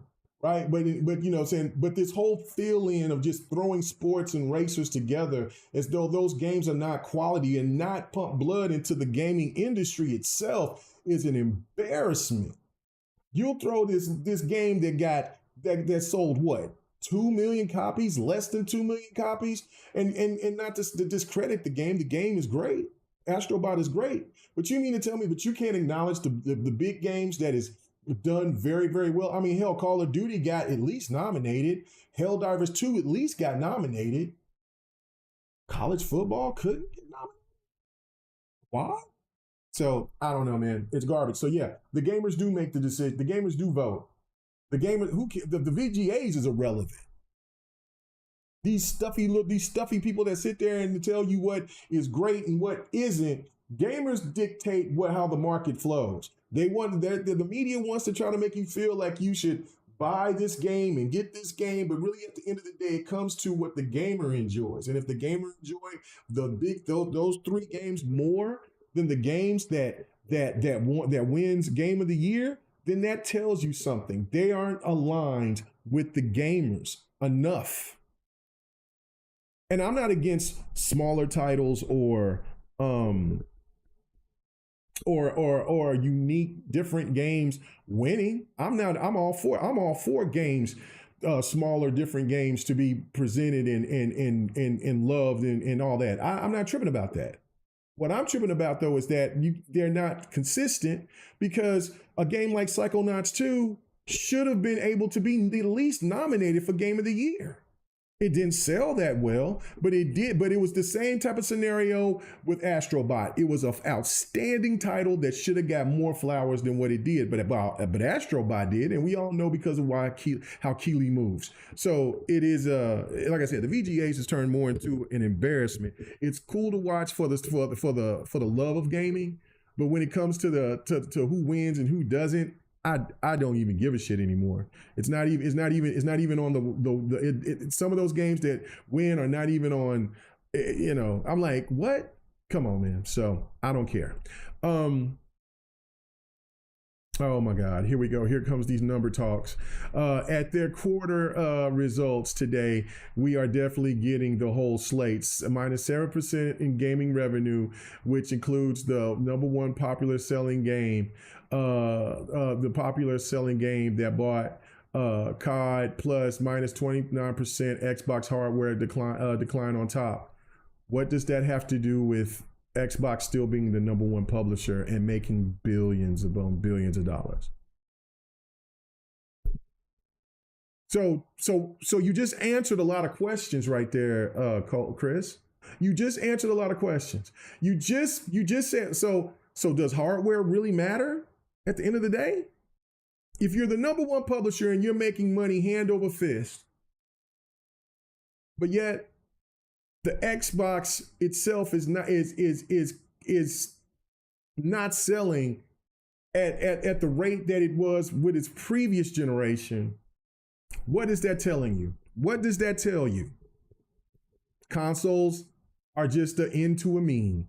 It meant something 2 generations ago, last generation. It isn't mattering that much anymore.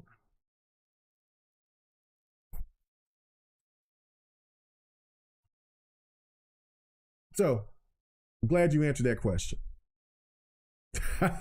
Chili said Tencent should buy Keely's ass. You're stupid. Anyway, all right, man. Let me get off into this. So you answer your question, Chris. I appreciate that. I appreciate you bringing up those numbers. I love when PlayStation stands bring up the PlayStation numbers or bring up numbers to try to discredit something, but yet y'all math get real funny because at the same time you're talking about you brought up one set of numbers, but you didn't bring up the number one number. Xbox is number one publisher. Number one. So that means they making money.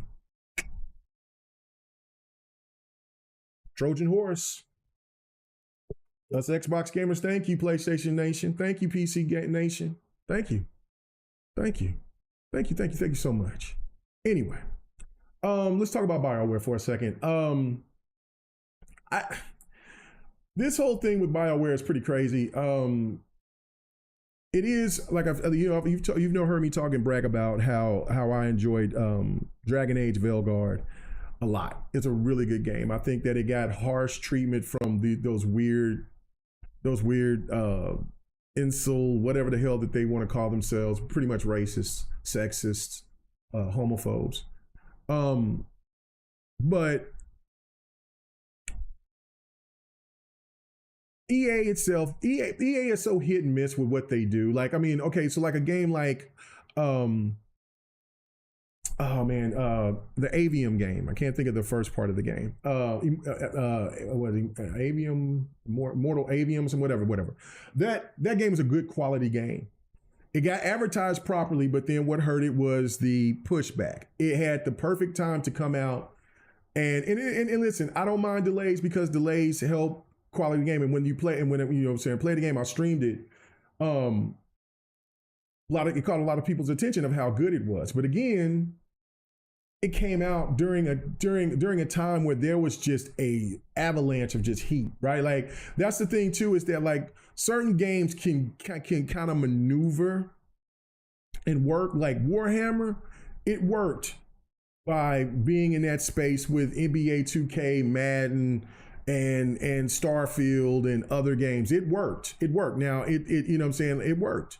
But then when you put a game like a new IP like that and you put that around NBA 2K and others and other games like that, and then Wukong Black Myth was out there at that same time, it wasn't gonna work. It wasn't gonna work. But I mean, you can't. I mean, I'm not mad about them delaying the game, but maybe they should have put the game in a different slot. Same thing happened with Veilguard. Veilguard came out at the same time around Call of Duty, Metaphor, and other games that had a lot more. That had a lot more. I would say people looking at those games more so than what they were looking at Dragon Age Veilguard. And listen, Dragon Age isn't a title that just sells like that. No, Dragon Age is really just broke the bank, but it's one of those things to me is where people are trying to rail on BioWare about Veilguard when Veilguard was a really good game, really good quality game. It's just the timing of what, and EA does that a lot. EA did that with it's fine for Battlefield to go up against COD, but it's not fine for Titanfall to go against COD and Battlefield around in the same month period. It was just asinine. So that's a big part of that. And I know that like a lot of people from BioWare left. I think that one of the studios that some of those guys from BioWare started, I think that closed down, that started their own studio. I think that closed down. I think that came out this week as well, which is sad.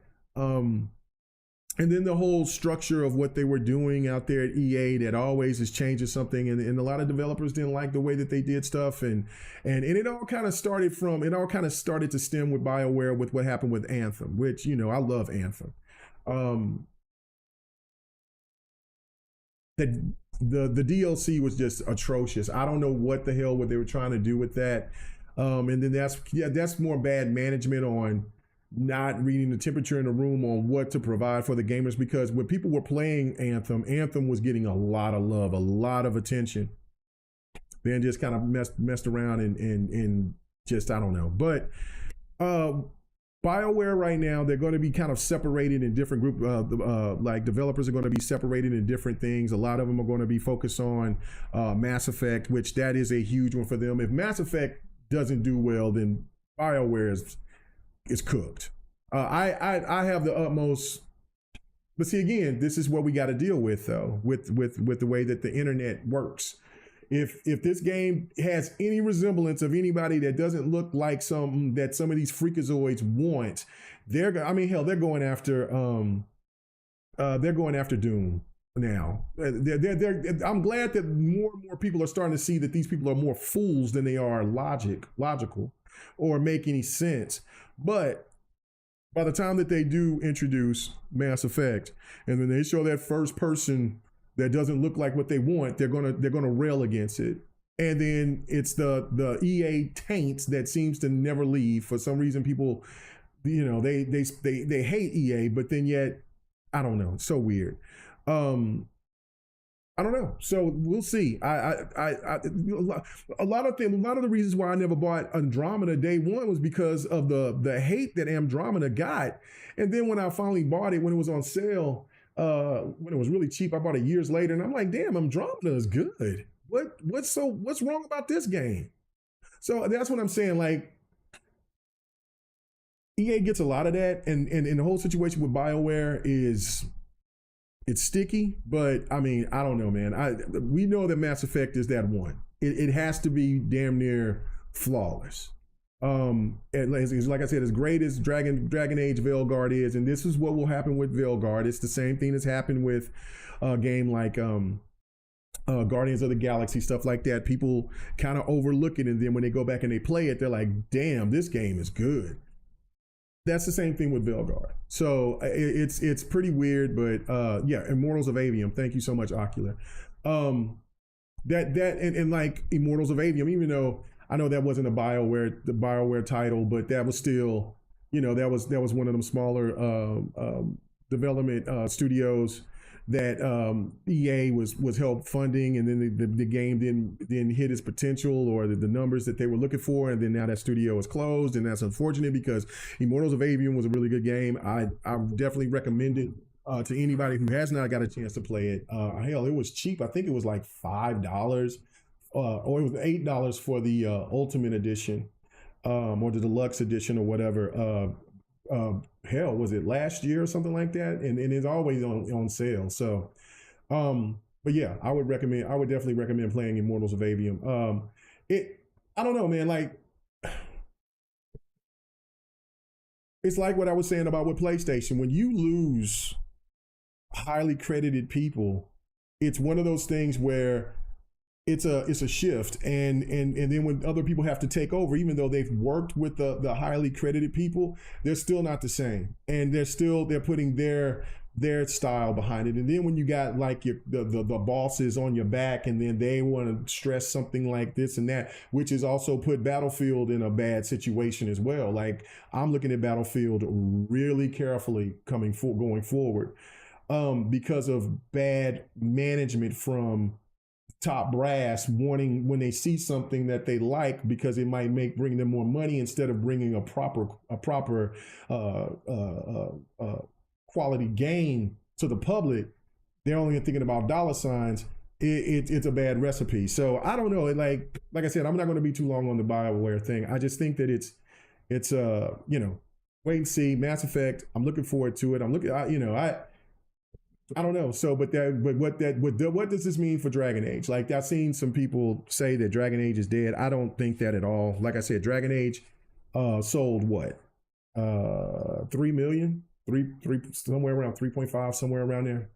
Um, it wasn't the worst selling by Dragon Age game. So for me, that just makes me think that that Dragon Age is not going away. It's just that we'll see about DLC or anything like that. It may not. You see how these companies kind of cut bait real quick if these games don't hit the numbers that they want to. Like, for instance, like with the Mortal Kombat, like I don't know, like I would love to see a season 2 from Mortal Kombat 1, but I don't even know if they'll do that. I have no idea. I know that they won't do it afterwards, so they might be a season 2 for Mortal Kombat 1, but their damn sure won't be a 3 or 4. So, and they'll probably if they do, or if they are doing a second season, they'll announce the second season, and then that's it. They're already working on the next game. Probably will be Injustice or something like that. So, I don't know. It's a real crazy situation. You don't want to see games get ridiculed, or games, because if they don't hit the numbers that they need to, get ridiculed because of stupidity. Especially when they're good quality games. It's just that the game may have came out at the wrong time, and that happens a lot with so many games dropping. I mean, like we're looking at April. April is going to be a monster. There's already 5 games in April that I want to play. I'm not buying all 5, so that's out the window. So I mean, and so that's just kind of like where we're at right now. So I wish the people at BioWare the best. All I want is Mass Effect to be tight, is to be great. And what up, Fastback? What up with you, bro? Long time no see. And bring me back Anthem. Anthem, please bring me back Anthem. God dang. Well, let me make this clear. Okay, bring me back Anthem. Bring back Titanfall, and I'm not even going to say it that way, but give me a proper Battlefield. That's all I ask for. You know what I'm saying? That's all I ask for. Madden has gotten better. College football is absolutely the GOAT. Yeah, and I think they're going to be making another. They did say that they're going to do another NBA Street.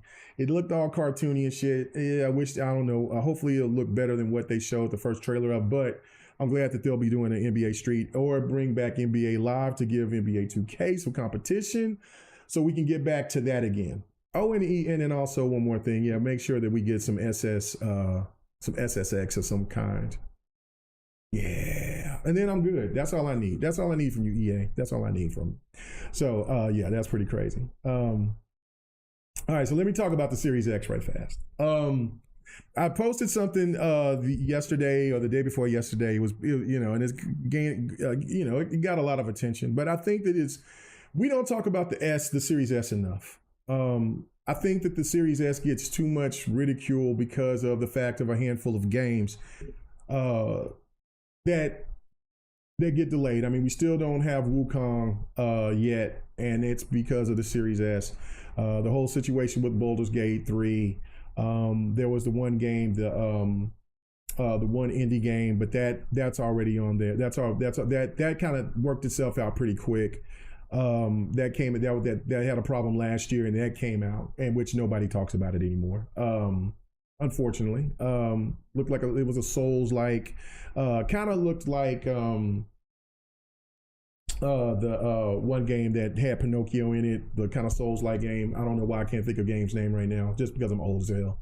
But it's one of those things to me is where the Series X is always kind of thrown in there because there's these certain X developers, or there's certain people that will talk about, well, this thing is what's holding back the Series X, and I'm kind of like, hold up, my Series X ain't been held up or nothing. It's kind of what what Back from the Dead said, which was absolutely wonderful about a devalue or holding back hardware.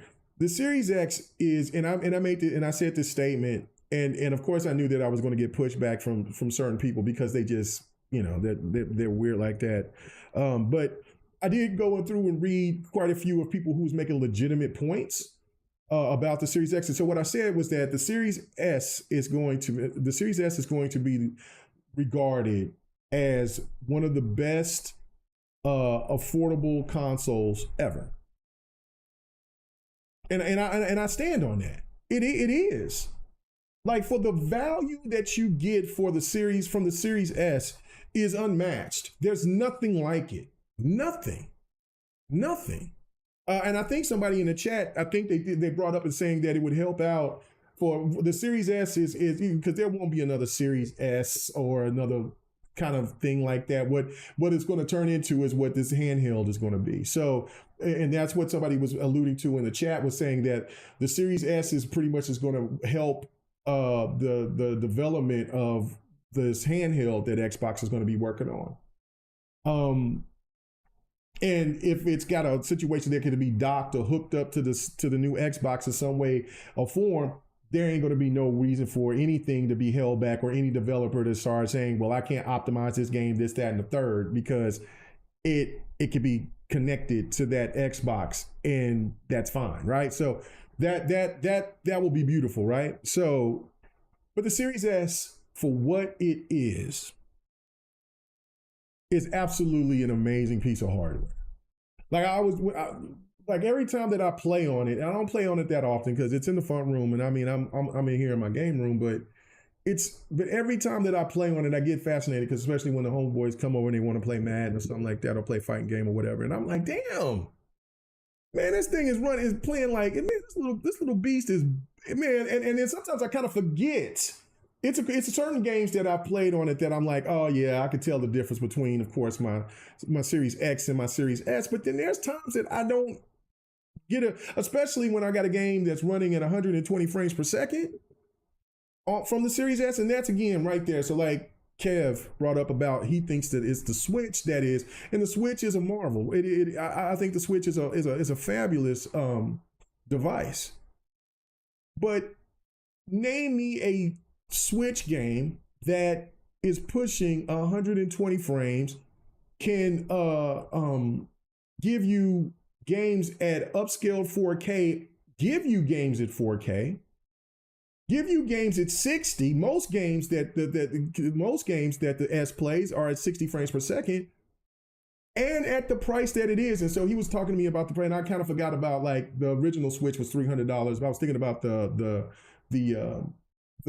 more wider LED screen Switch was $350 to $400 or whatever. But yeah, but the thing to me was just like, okay, but still, you can still get the Series S cheaper than the Switch in some cases. Like the Switch, I've seen the Series S as low as like $95.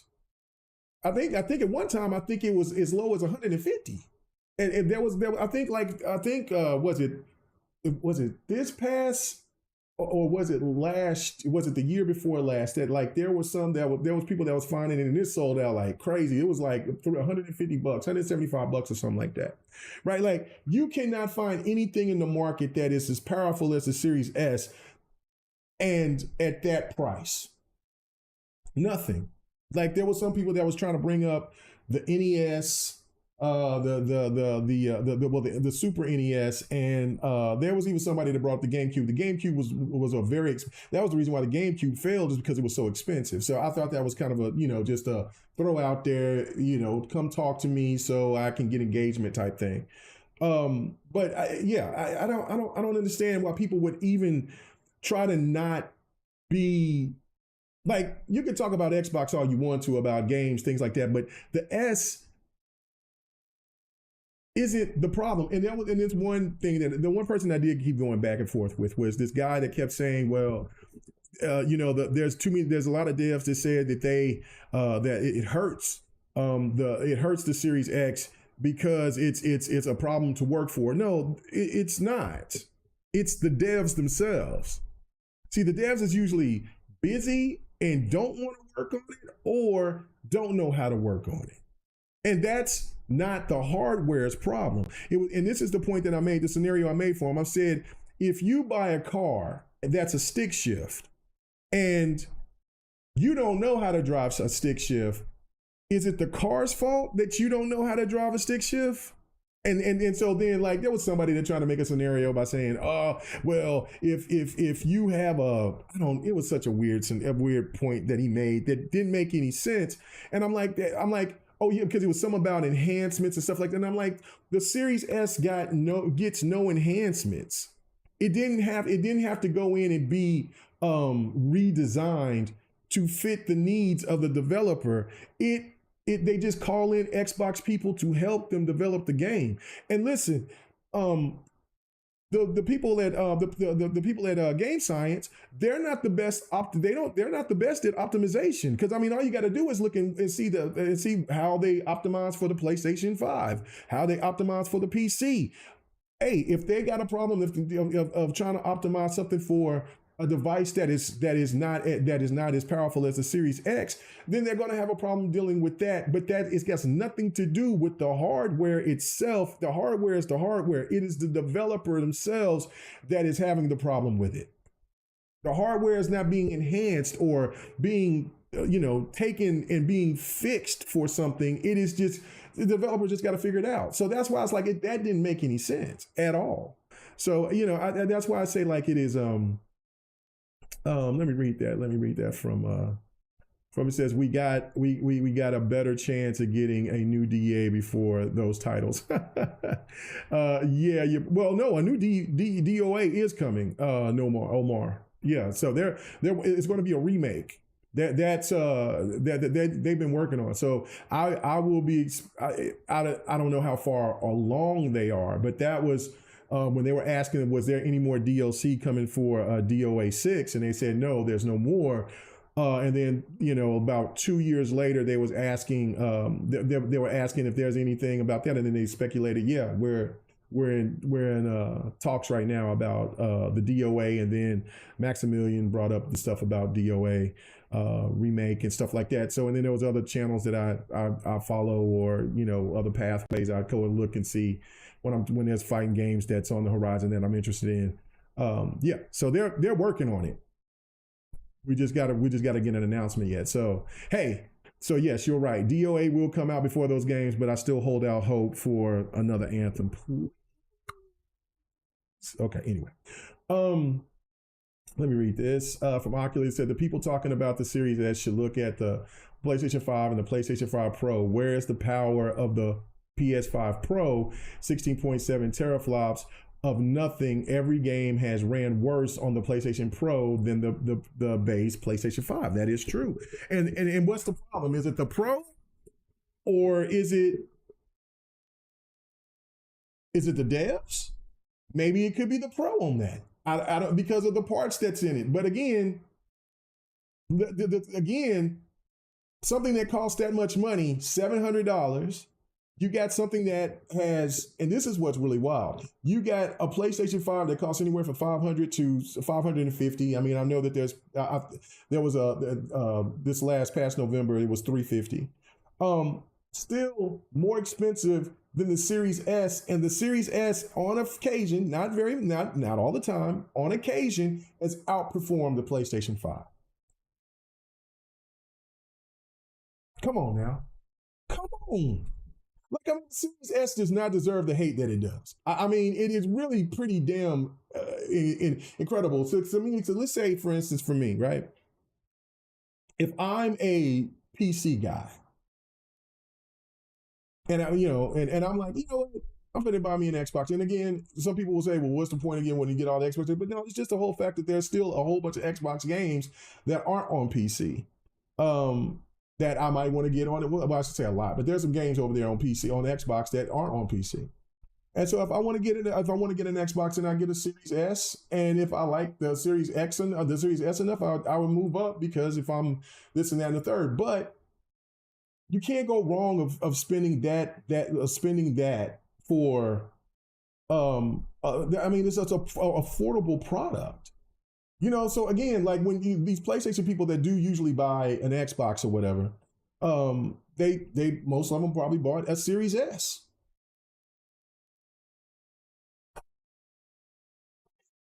It's just an affordable, great piece of hardware. I think that the hardware itself was just as magnificent. You know what I'm saying? Let's see.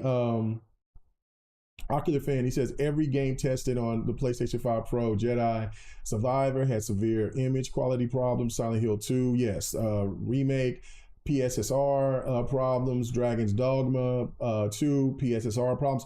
Now with the PSSR stuff, it's still in its infancy, so it's going to have those type of problems. I mean, it was no different than DLSS. So yeah, those things about that, but just from the, we're not even having to have PSSR, the game should run better, more efficient. And so that right there is, again, where you put in cheap parts or whatever the case may be. Now, if this was the same for the S, where everything, where like everything did not run well, everything played, had problems and issues and so forth, then there would be a legitimate argument. But when people sit here and keep talking about this little handful of games that's on the Series S that haven't been over there, it's not about so much about performance. There are some games that don't perform as well, but it's not the majority of the games. And when you look at the difference of it, is that, see, again, where Digital Foundry used to come out there and try to do all those comparisons, they had to stop because the games were running too good, because they were using that as a point of emphasis of showing you, well, the Series S is really kind of not necessarily the case anymore. It's not. So, see, that's the thing to me, is where, again, the media do the thing that they do, and it doesn't really make any damn sense. And especially for the price of what the product is, if it's giving you a solid performance on what you on, and you know what it is, like if you're expecting this game to give you 4K visuals at 60 frames per second, no, for less than $300, nah, bro, that's crazy. That's really crazy. Nothing is on the market that gives you that type of thing. No Rogue Ally, no Steam Deck, nothing. So you know what I'm saying? Nothing gives you that performance for the $300 or less price. The next thing to it is the Switch, and the Switch doesn't even compare to what the Series S does. The Switch is a great piece of hardware, like I said, but it's not the Series S. So yeah, I think it's really crazy. Yeah, I'll be looking forward to, let's see, Richili said, I got to use a Series S. I got to use Series S for $130 Canadian, $100, goddamn, for the price. It's great for Game Pass at my grandmother's house. Bro, that is a deal. You know what I'm saying? Like $100, $130, man. It's worth it. I love that I bought the Series S. I do. I really do like the Series S.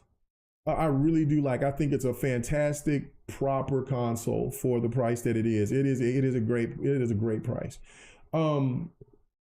Yeah, no, and I think that when people keep on trying to down that console, they always keep forgetting that there's thousands and thousands of games that the Series S and the Series X play. The Series S plays thousands of games. And if you're bitching about a handful of games, I don't know, man. I think, you know what I'm saying, the Series S is batting 1,000. It is definitely batting 1,000. So I don't know, man. What is, let's see. The Series S is like the RX 580, 4 gigabyte with a Ryzen 5 3600. Okay. All right. We're talking about Ryzen 5, baby. I mean, that's, you know what I'm saying? That was one of the, you know what I'm saying, the right chip, as I used to say it when I had my Ryzen PC, when I had my Ryzen 5 on my old PC. Yeah, I used to cut the Ryzen chip. And that's what I had the Ryzen 5. I don't know, man. Like, you know what I'm saying? For the price, you just can't beat it. For the price, for what you get, you can't beat it. And like I said, every time that I play something on the Series S, I just get crazy. I was like, damn, this game is playing. Damn, this game looks good. Like it's those games kind of like it's like playing Hellblade or something like that. You definitely see the difference, right? Still runs good. But it's one of those things where you like, okay, yeah, you know where you want to go play that game if you have a Series X or you have a PC, right? you'll play those games there. But when you're playing a sports game, you're playing a shoot, you're playing you're playing a game like Metaphor, you're playing a game like Tales of Arise, you're playing Scarlet Nexus. Can't beat it. Can't beat it. The games run fantastic on the Series S. So it's just, I'm saying, those highly graphical games, you can kind of see the difference, but you could definitely play a game. And see, that's the thing too that's funny is that, the people, and this is what's wild. For a group of people that only play a small percentage of split screen, you have more people on the internet bitching about it than they play it. Split screen is pretty much almost a almost dead art. It's very few people that do it. The percentage is what, 1% or less? What are we talking about here? Like, and then you're trying to, and then for it to be, again, forget who said it. I forget who said it on Twitter X, but it was like the Series S is vindicated because they said that they couldn't do it and they did it. The developers just needed to do it. And Baldur's Gate itself is a massive, huge game that cannot be played on a $300 Switch, but it can be played on a $300 or less Series S. That's all you need to know. That's all that you need to know. And I mean, really, if we want to be kind of messy with it, the Series S outperformed the PlayStation 5 Baldur's Gate, because the Baldur's Gate 3 on PlayStation 5 ran like mud. Ran so bad. So technological marvel. Xbox did a fantastic job with that device. It's unfortunate that I thought that would be the game changer, but again, a lot of decision making on certain things or whatever kind of put a damper on like hardware sales or whatever. But in the reality of it, it's still a fantastic piece of hardware. I enjoy it. It will never be sold, or it will just be put up in the closet with the rest of the great Xbox products. And you know what I'm saying, and then we'll just move on into the next new phase. That's just what we do. So that's what we'll do with it. But yeah, I might even try to one day buy another one. Just for shits and giggles, maybe get a black one, because I didn't get a black. I just got I got the original when it first came out. So the original white one, but I wouldn't mind to get on the black one. But yeah, I love the Series S. I mean, the X is where I play the most, because that's what the reason why I bought it for. But the Series S is a great quality device. But anyway, guys, I thank you so much for listening to me ramble, and I appreciate you guys jumping in on another stream of me giving my thoughts. And yeah, have a good time. Love the back and forth, Chris Coleman. You know what I'm saying? Thank you. You know what I'm saying? Good to see you fast back. Rich Chili, of always, Ocular fan as always, which is a moderator now. So really appreciate it. You know what I'm saying? Big Bad Mo as always. Greatness awaits. Curie, so many other people that came through, man. Thanks, Stanley. Thank you guys so much for coming through. Next Gen Gamer, all that. So anyway, I will see you guys here probably Friday. Yeah, for my thoughts Friday. I will stream something tomorrow. So we'll have another fight night. I did last night play Virtual Fighter. Had a good time with that. I tried to play Mortal Kombat, but I was trying to play it on my PC, and I haven't played it on my PC in a long time. Been playing Mortal Kombat on my Xbox. And I didn't wait for the shaders, and so it messed up the audio and everything. And then I got called ghetto because I guess because when people was asking me questions and I was telling stories and stuff like that, because usually I'll start telling stories when people start asking stuff. But anyway, so that's funny. I thought that was funny as hell. But man, thank you guys so much. We'll see you tomorrow night or evening when I do some streaming for some more fighting games. So I hope you guys will come and check me out then, man. Until then, take care of yourselves, and man, see y'all out there on them gaming streets, man. Peace.